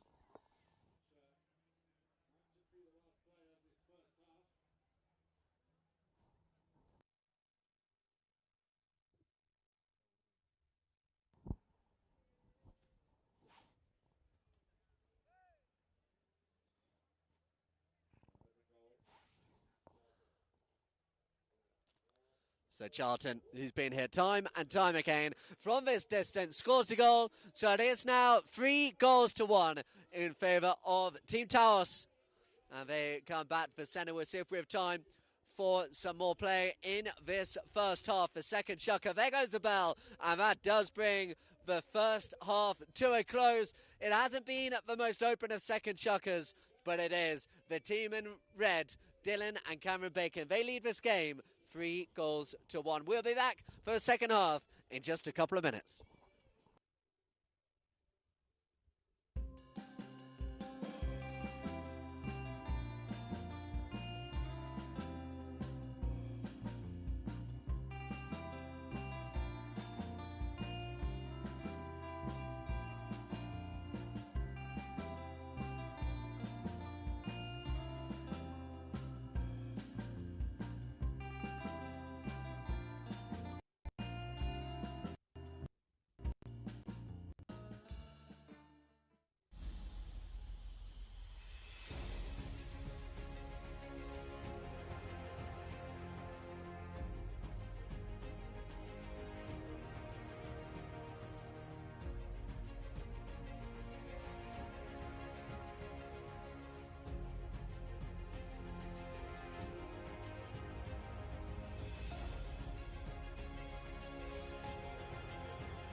So welcome back out here to the field of play. I can see Cesar Ruiz-Guineazú, part of the umpire team. He is out there on his feet. He may well be just going to have a word with both sets of players before we get the second half underway. You can understand the desperation of both these sets of players to get themselves in the final.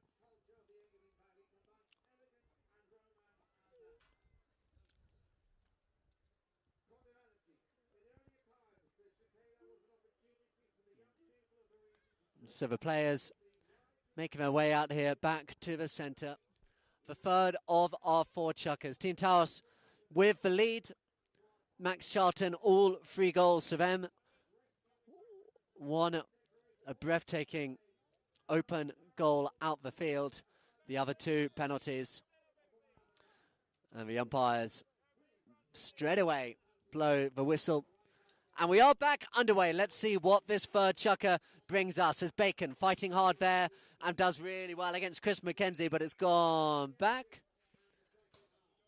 And I think that one was actually heading out. Punched back into play, so they're giving a roll in back from the centre. Just explaining that one again. So the Kusnap practice in green, last year's beaten finalists.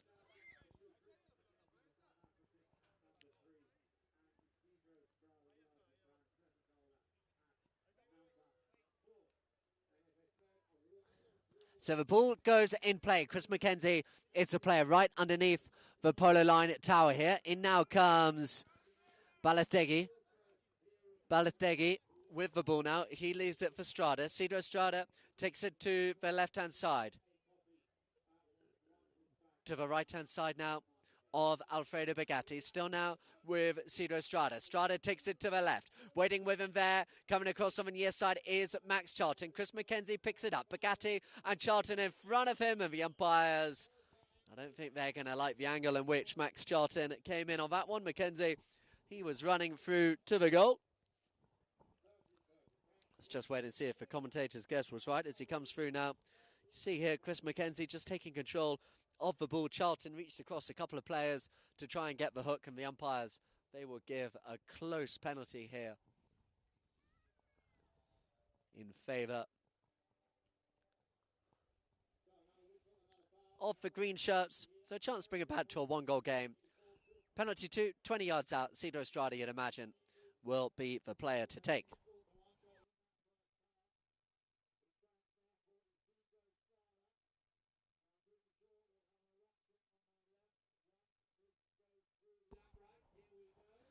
Cedro Estrada 20 yards out through the centre of the goal, and Cedro Estrada, a popular goal in the grandstand, makes it 3-2. The Acushnet practice make it a 1-goal game here early in the second half.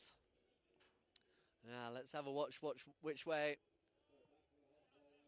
this second half goes. Are we going to see how it was in the opening chukker with a bit more open running play, or will it resort back to the scrap and heap of the second chukker? Let's see. As Cedro Estrada takes it back round. Yes side played, looking for Mackenzie to go on the run, but Mackenzie had come back behind. In comes Balestegui. Balestegui takes it round now in front of Charlton. Charlton and then Dylan Bacon. Dylan Bacon with the backhand and found now by Bugatti. Bugatti in front of Mackenzie and Cedro Estrada. Still now here with Bugatti, waiting closely with him, Cedro Estrada and Chris Mackenzie, still now with Alfredo Bugatti. Cedro Estrada fighting hard, the winner of this tournament last year with Macaj, with the near side backhand. Greggy, he gets involved as it's here now with Charlton on the near side, sends it up, it's going to curl wide to the right hand side, but stays in play with Cedro Estrada. Estrada, Charlton coming in underneath the swing, the umpires blowing another whistle on the play. It was Cedro Estrada in possession of the ball. Charlton coming in. He had to go on the near side on the hook. Instead, got caught underneath the swing, as we'll see here on the instant replay. Coming across there, yeah. Charlton got caught. Penalty from the centre of the ground for the Acushnet practice.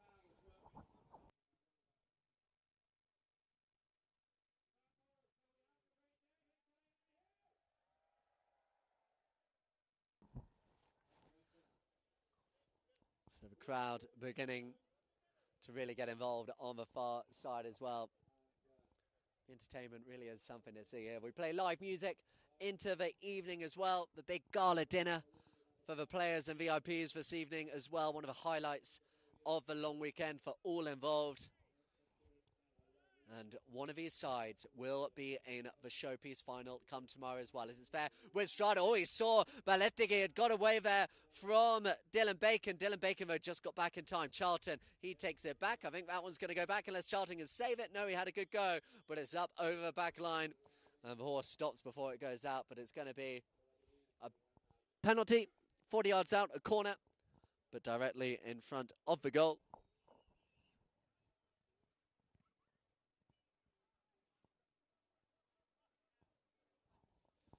So big chance here for Cedro Estrada. Scored one and missed one from this distance. Can he tie us up at 3 goals apiece?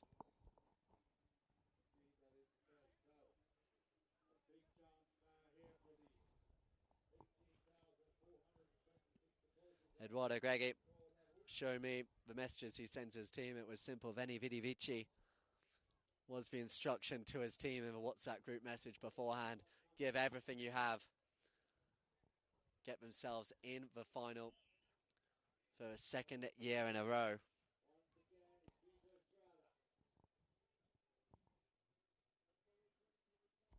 So Cedro Estrada with the penalty. It's going left. It nearly took a bounce right, but it goes wide to the left-hand side. So we remain 3-2. And Charlton and Bugatti, they stand over possession of the ball in the back as Charlton takes it right. Bugatti behind. Cedro Estrada and Balestegui, they're getting involved in the centre. Charlton, he will say he meant that, deflected off his own player. Chris Mackenzie, he comes across. The umpires say play on as Bugatti takes it up over the halfway line. Alfredo Bugatti, this time the umpires do stop. Going back in defence, Francisco Balestegui. And that is where the decision is going. It's going to go up in favour of Team Taos. I think Francisco Balestegui, he did try and get himself out the way, but the ball was running a straight route. And the players, they will go off and change, and we'll be back very shortly for a 40-yard penalty. A chuck and a half to go here, the first of our 2 semi-finals. It's also pretty simple as far as the Acushnet practice, having been the best, we'll call them losers, but best defeated side. Maybe a better way to put it from yesterday. Should they be defeated again, that will be the 5th and 6th place playoff decided as well.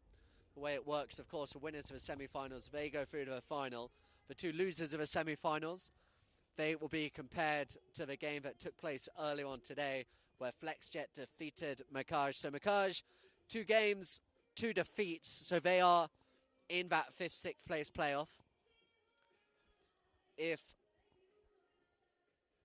Kushnat Practice are able to win this game, it will come down to goal difference of who plays 3rd and 4th and who plays 5th and 6th out of them, FlexJet, and the team who are defeated in the next game as well. But the most important thing you could say is that it is simple that the winners of our 2 final games will be in the final tomorrow. It's a little bit closer. It's a 20-yard penalty. It's Max Charlton. Oh, it's gone wide. It's gone wide there by Max Charlton. It just looked a little bit relaxed, perhaps, going up to that penalty. Just sent it wide to the right-hand side of the goalpost. And it's going to be brought back and play now by Cedro Estrada. They're going to give them another chance for Dylan Bacon, making his presence felt, but the backhand hit. And now it's Chris McKenzie. Chris McKenzie. Again, all players saying this one should be theirs, but it's going to be in favour of the Kushnat Practice, when McKenzie was gone as well. So it'll be interesting to see how far they move this one up the field. Chris McKenzie, they could have played advantage as well, so they're going to want it to be 20 yards out with Chris McKenzie gone. Cedro Estrada, he's placed the ball on the 20-yard mark. The umpires haven't said otherwise yet. The umpires look like they are talking to the 3rd man.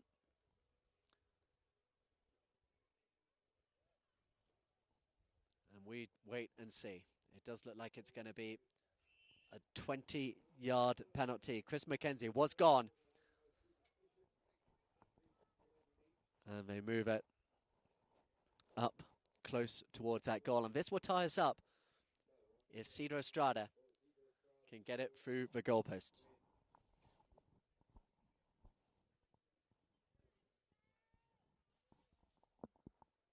Estrada with the 20-yard penalty right through the centre, and the Kushnat Practice, you can hear it on the far side. Their supporters are happy. They've tied the game up. 3 goals all here in this 3rd chakra. It's all 3s on the board. Big period of play coming up. Dylan Bacon goes in, gets a touch on the ball. Bugatti, he comes in as well. Watch for Max Charlton. Max Charlton, he will be waiting patiently. Guns up against Cedro Estrada, goes up over the boards, and that will be a roll in as we were. The players all look at each other, eye each other up as it's there with Dylan Bacon. Francisco Ballestegui hit now to Chris McKenzie, and Chris McKenzie really growing into this contest. Charlton comes across, the umpires say play on, as Charlton just puts it in front of Eduardo Greggy as well. Greggy couldn't catch Charlton though, so Max Charlton looks to go as Charlton looks in front of him. There with him is Ballestegui. Given now to Bugatti. Bugatti sends it up down the ground. Big bump and a right off end. Near side backhand played as it falls again here to the number 4, Cedro Estrada. Cedro Estrada being pushed hard there by Cameron Bacon. Left now for Eduardo Greggy. What a play by Eduardo Greggy looking for Estrada. Estrada, he's unable to get there. Eduardo Greggy called off the play by Chris McKenzie, but good defensive play to turn it back round by Max Charlton. And now Bugatti looks to go, but the ball just gets stuck on the leg as it's here now with Chris McKenzie. McKenzie spins it round. Charlton went for it, but he couldn't quite reach it. So still now with McKenzie. McKenzie, he sends it long. Here now with Cedro Estrada. Greggy, he's there as well. Greggy beaten by the bounce. Desperate defense, and it's Alfredo Bugatti who spins it back round. But it's all the Kushnat Practice at the moment as it's picked up here by Ballestegui.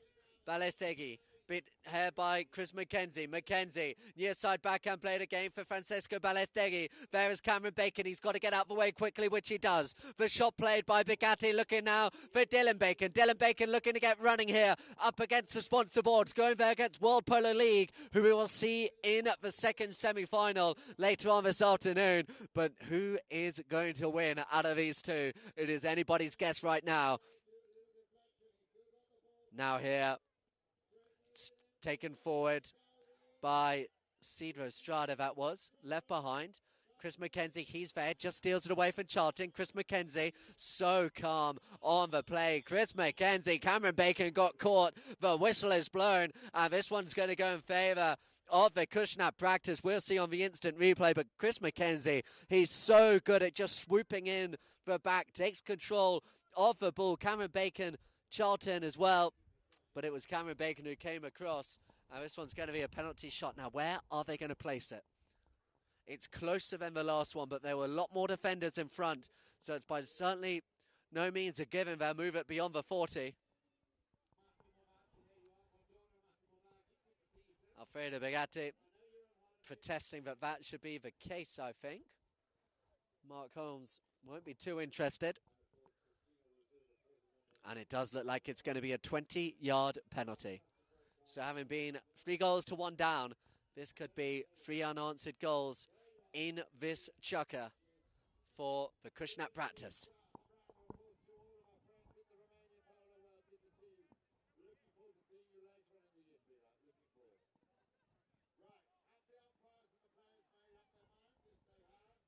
So, Kushnap practice, what a chance here.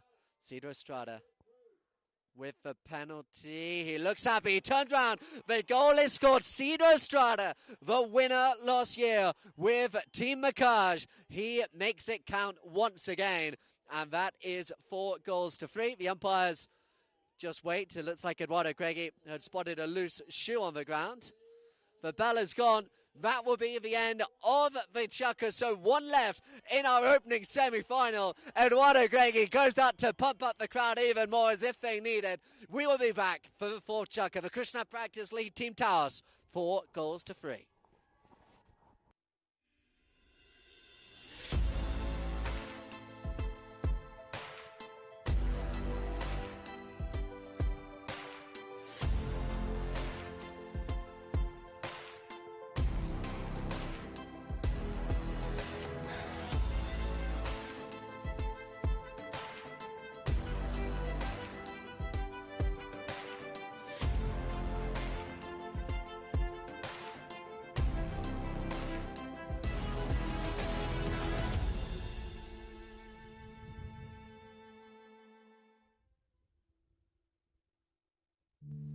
It all starts with a flower.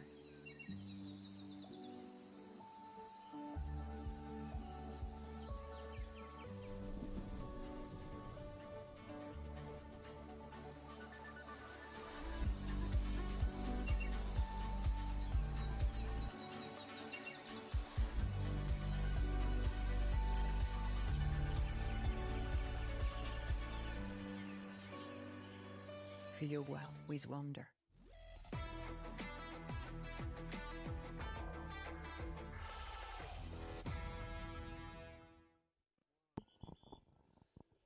So welcome back here, the 4th chukker.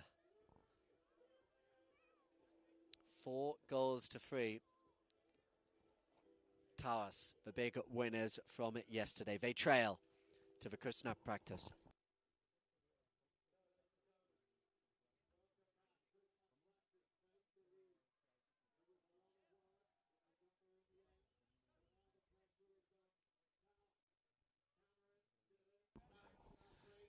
So players in the centre, just getting it confirmed. If we do see the scores tied as the ball just goes up over the boards back into the social media area below us. If we are tied at the end of this chukker, we will play a sudden death golden goal. And that is what it is when you're in the semi-final. So Max Charlton with the backhand into the pony of McKenzie. Across comes Cameron Bacon. The umpire's happy as it's picked up now. Oh, look at that by Chris McKenzie in between Begatti and Charlton. But Begatti, oh, the umpires, they're going to have a look at that one. Charlton turned on the line. Cedro Estrada came across 2 players. If you were to name a top 10 of players who give absolutely everything on the field around the world, those 2, Max Charlton, Cedro Estrada, they would be right up there at the top. And have a look. Cedro Estrada coming right across there. You could see it. Really good position in the Polo line tower. And it's going to be a penalty shot from the centre of the ground. 4 goals to 3 they trail, but they do have the ball. The team in red, Team Taos. 4 victories in this World Cup, this Snow Polo World Cup. Max Charlton looking to make it number 5. It's been a few years since he last tasted a victory, but in Bugatti, he's got a co-pilot who's definitely capable of driving from there. As a near side backhand played by Cedro Estrada. Cross comes Dylan Bacon. The umpires, though, stopping them in their tracks. Chris McKenzie was quick to spin and get that line. Look at that, as you see quite clearly when the ball was left behind McKenzie. He had the line of the ball. Dylan Bacon, it's worth going for. But they're going to see that ball put back up on the halfway line. And it's in favour of the team in green, the Kushnap practice.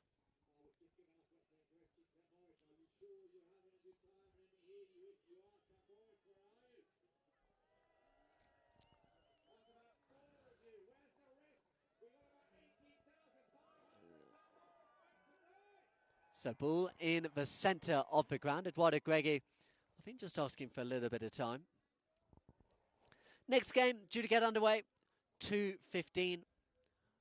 Prize giving after this game, but there is a lunch break, so don't expect any delay to that 2:15 start here in European time. UK time at 1:15. And by then, no excuse for anyone not to be awake over in the Americas as well. By that point, watching us, joining us as well over in Dubai, where Polo Line are bringing you exclusively live coverage as well. Just short break and play. I think Eduardo Greggy needs a change in helmet on the far side. Just seeing if he's got any. Sorry, the final due to get underway at 2:30. I think there's actually a display here in between the games. Traditional Swiss horse and carriage display running around the field. But we do have a short break here as Eduardo Greggy. So the second semi-final, Team Azerbaijan, Land of Fire, winners of this tournament 2022-2023. The La Placette cousins, Rowley and Adrian La Placette, Adriancito, so experienced in these conditions. And what a performance they put on. You can see, to beat the Kushnap practice, you've got to be right at the top of your game. World Polo League, Melissa Ganzi and her side, Alejandro Novicia Estrada, Jason Crowder, Mariano Gracida. There's some names in that lineup for you. As Eduardo Greggy now makes his way back onto the ground. New helmet, good to go again. Beaten finalists last year, the Kushnap practice. Here now with Cedro Estrada. Estrada takes it out right. In straight away is Max Charlton, Alfredo Bugatti. Cedro Estrada, he knew exactly where Chris McKenzie was. It's good work as well by Francisco Balategui, who managed to clear away the players in front. And Cedro Estrada, he came back round, he picks it up, he puts it in between Bugatti and Cameron Bacon. Cameron Bacon, great defensive play by the number 1. I think it's gone up over the back line, so it will be a 40-yard penalty off the defending player's stick, but he saved a certain goal as well, so he won't mind too much. And we know how difficult these 40-yard penalties are as well. And not a lot of played time in this final chukker either, so there won't be the change yet.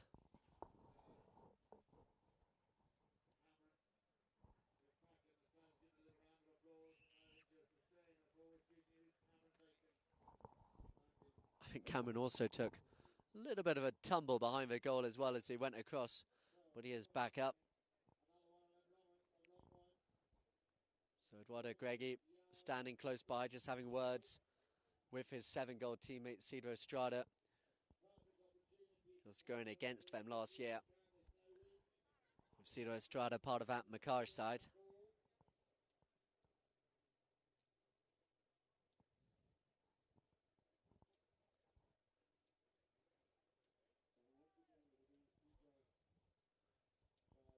So Cedro Estrada, can he put some daylight in between the two sides? Estrada sends it confidently through the centre of the goal as Cedro Estrada. That is not easy, especially with the pressure, but Cedro Estrada makes it 5-3 in the Kushnap practice. Just beginning to believe. They won't mind me saying underdogs coming into this first semi-final. But they find themselves 2 goals to the good. Ooh, the umpires spotting something out. I think this one's going to be in favour of the green shirts as well. We, of course, have the instant replay. We'll start it from the roll in. And I think the call is there. They're saying that Dylan Bacon just came across and pushed the green player into his teammate. So a sandwich is the call. And it's going to be a penalty. Now, let's see where they put it. I'd be surprised if it's a 20. But I'd also be surprised if the Acushnet practice weren't asking for 20. But they are going to move it back to the 40. But having seen Cedar Estrada sink one of these a second ago, don't bet against him. Chance to make it 6 goals to 3, and suddenly at that score, and as the lake here does just begin to cut up a little bit, it begins to look a long way back.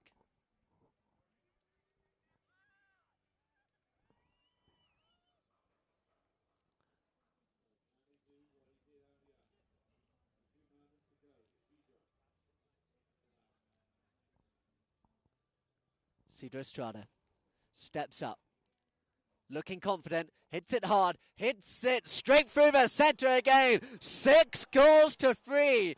And now it is really looking like the Acushnet practice. They may be about to upset the odds. Chris McKenzie just urging his team to stay calm as they go back. They know against Max Charlton, Alfredo Beccati, you cannot take anything for granted. And the whistle is blown as well, so the clock...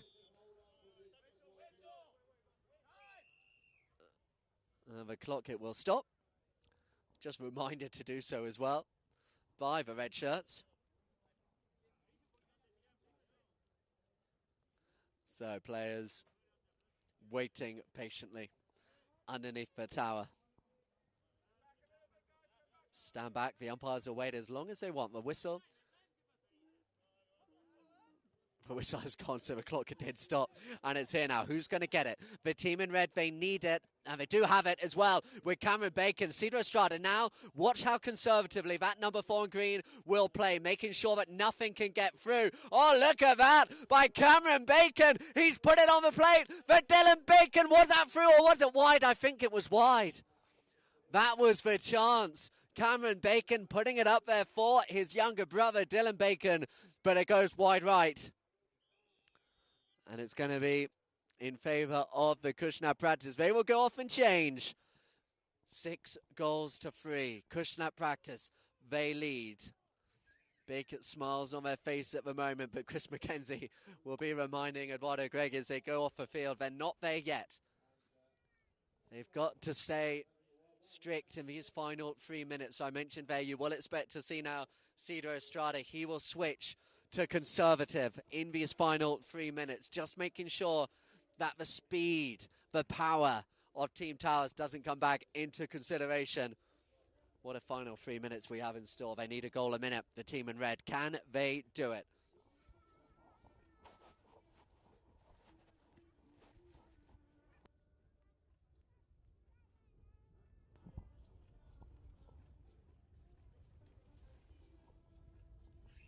Gotta say, it's been a tight first semi-final. The second chukker was the one that got scrappy.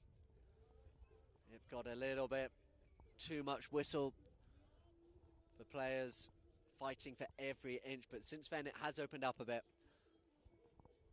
And all of the goals for the Acushnet practice have been penalties. Cedar Estrada has been deadly. There was one miss, but most of them have gone through. Team Towers, they've missed a couple of penalties. Max Charlton, he did miss one from 20 yards out earlier in the game, as well as a couple of 40s. Will that be the difference come at the end of the game? 6-3, 3 goals separating the two sides. Just under 4 minutes to go.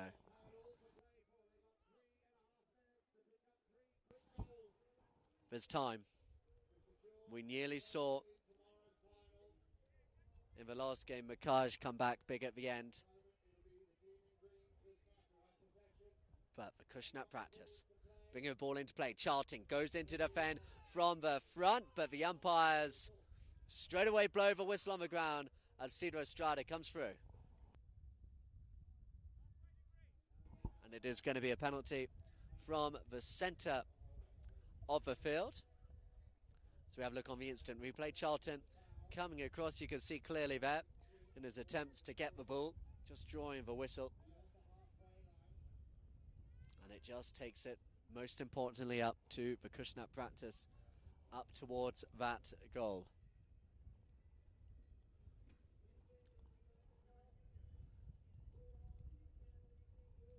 So the players back now, waiting for a ball to come in.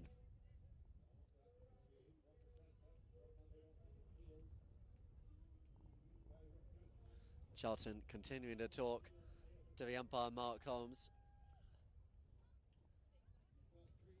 But it's going to be Mackenzie and Cedro Estrada. They will stand over the ball. Francisco Balategui, he's out to the left-hand side, and Eduardo Greggy does so well in stretching the play as well. Cameron Bacon going back with Greggy. Comes now for Charlton. And near side backhand play. Chris McKenzie just got his horse in the way there, but it's still going to fall now for Bugatti. Chris McKenzie swoops in. Bugatti reaches out behind and can't get there. The tail backhand played there superbly by Balategui as it's here now with, staying on his horse. Nope, he does eventually take a tumble. It is off the ball, but the umpires do call play to a stop. It was Cameron Bacon just taking a tumble off the centre. Under 3 minutes to go now. Straight back on his feet, Cameron Bacon. Both these sides continue to give absolutely everything. They know it's not over yet. It was the third chukker yesterday that we saw Team Tawas come to life. They scored. There was a stage where they scored 3 goals in as many minutes, so they will still believe.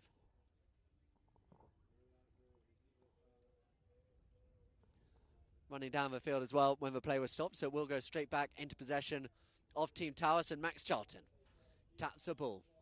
They don't have a lot of time. They've got to come away with a score from every possession, but they're stopped at source there by Cedro Estrada. But Bugatti, he comes now back. Cedro Estrada still making life a real nuisance there of himself as it's there now with Bacon. Bacon couldn't get there. Cedro Estrada somehow came away in front of all 4 players in red, and then he just plays for territory. Hits the backhand. In comes Bugatti. It will stay in play, but time is really beginning to run out now if they're going to force the comeback. And it's here now with Bugatti. Bugatti, they will have a chance. Bugatti with the shot through the goal. Oh, is it Kushnap practice? They're saying it's wide. The umpires have a look. The flag is waving, but no goal. It was wide to the right-hand side.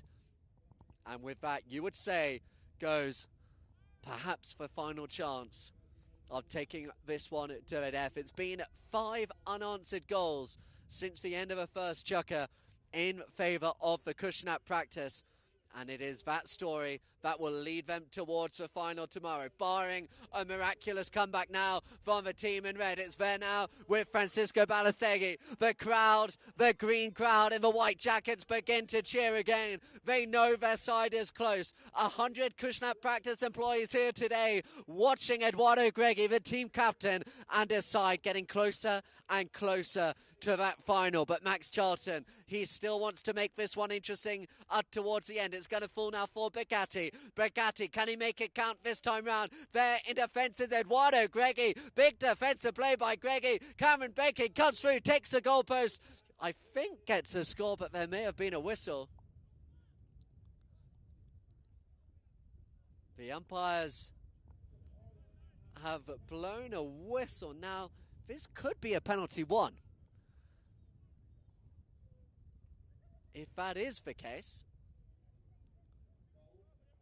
So the goal is scored. That is much is confirmed. Now, Eduardo Greggy was committing the foul at the front, then coming across, so it's actually a penalty one. Now, that suddenly makes it interesting. That is a goal in favour of the red shirts. Now, where will they place the ball? We saw penalty one earlier in the day, and they took it all the way down to the 40.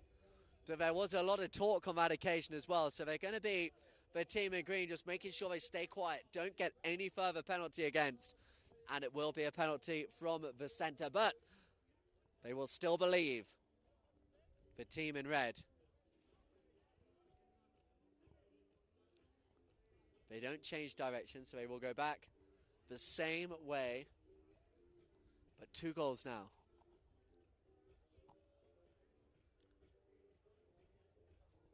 The players have gone off and changed, so a little bit of a break. Just over a minute to go. 2 goals separating them, but you've seen that penalty one. That suddenly keeps the dream alive here for the joint captains. Cameron, Dylan Bacon. Cameron's first time here in Moritz. Dylan his second time. Lewis Bacon here before the game.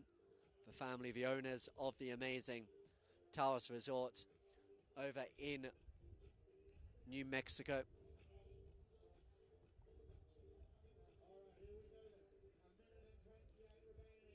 So a minute and 28, just a little bit more than we can see on the screen here. Just got that confirmed by the timekeepers on the ground. So they can do it, but they've got to go quick here. They could probably do with a penalty to help themselves out as well, as we'll wait for Bugatti to come back onto the field of play.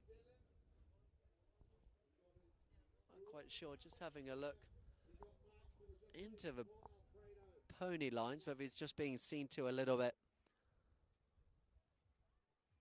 Nope, he's now just making sure he's got the right horse, wanting to go over ponies. As I said, they were flown or brought over from the UK here, part of a Great Oaks Le Leon organisation. Nicky Evans, the manager, he is here watching this team. And Dylan Bacon in particular, we've seen playing the European circuit, winner a couple of times of the Queen's Cup, beaten finalists this year in the British Open, which we covered for you on Polo Line TV. Can they get to the final here? Bugatti, he sends it up. World Polo League and Azerbaijan Land of Fire. They watch. Charlton comes through, and there is another whistle. But I think it's going to go in favour of the green shirts of the cushion up practice. The umpires do confirm that spot green is the call on the ground. They had to go for it, really, Team Taos. But you think with that whistle, that will be confirmation of the Kushnap practice in their second final. Losers in that penalty shootout last year. Defeated yesterday by half a goal, but being the closest defeat in that opening round, they found themselves in the semi. And Bugatti, he came in, and Cedro Estrada, the win just brought that one back. The open backhand played. Don't give away a foul now. Chris McKenzie is the instruction. It's there on the near side. Charlton, oh, he couldn't quite find it. It's wide left. And that clock, it will continue to tick down. Just for a second, you wondered, were they going to find the chance going into that final play? Chris McKenzie goes behind the goal. Just tell Cedro Estrada to keep it calm, keep it cool. They've got the scoreboard. They've got the clock. As it's here now with Strada. Strada looks to take on Charlton. Cameron Bacon, he's there. He's got to get out the way. The umpire's happy that he did, so there is going to be another chance. Oh, it's just going to run wide left again. Frustration for Team Taos. And Chris McKenzie, they will just wait again. Eduardo Greggy looks back at his team. They're so close now. There's an eerie silence around the lake as we just wait what we're all expect to come now. That bell will signal the Kushnap practice in the final tomorrow, set up by Cedro Estrada. Is he waiting for time there? The umpires have a look, and there goes the bell. So that is the end of the semi-final, and Team Taos, the favourites after that big victory yesterday, they have been defeated by the Kushnap practice. It was close, it was tight, 6 goals to 4. It ends in favour of Eduardo Greggy and his Kushnap practice side. They are our first finalists. We will show the story of the game, the stats on our screen. Don't go anywhere, but it is the Kushnap practice who win the first of our semi-finals. 2 field goals for Team Taos, all penalties for the Kushnap practice. 2 out of 4 for Taos, 5 out of 6 for the Kushnap practice. There was a penalty one, of course, as well for the team in red. 1 yellow card apiece. And then a safety 60 as well. But Eduardo Greggy, he goes round. He takes the cheers from the Kushnap practice. We will be back 2:30 for the second of our semi-finals, where it will be Melissa Ganzi, the World Polo League, taking on two-time winners, Team Azerbaijan Land of Fire. Before us here from the first semi, a big thank you. We'll see you soon.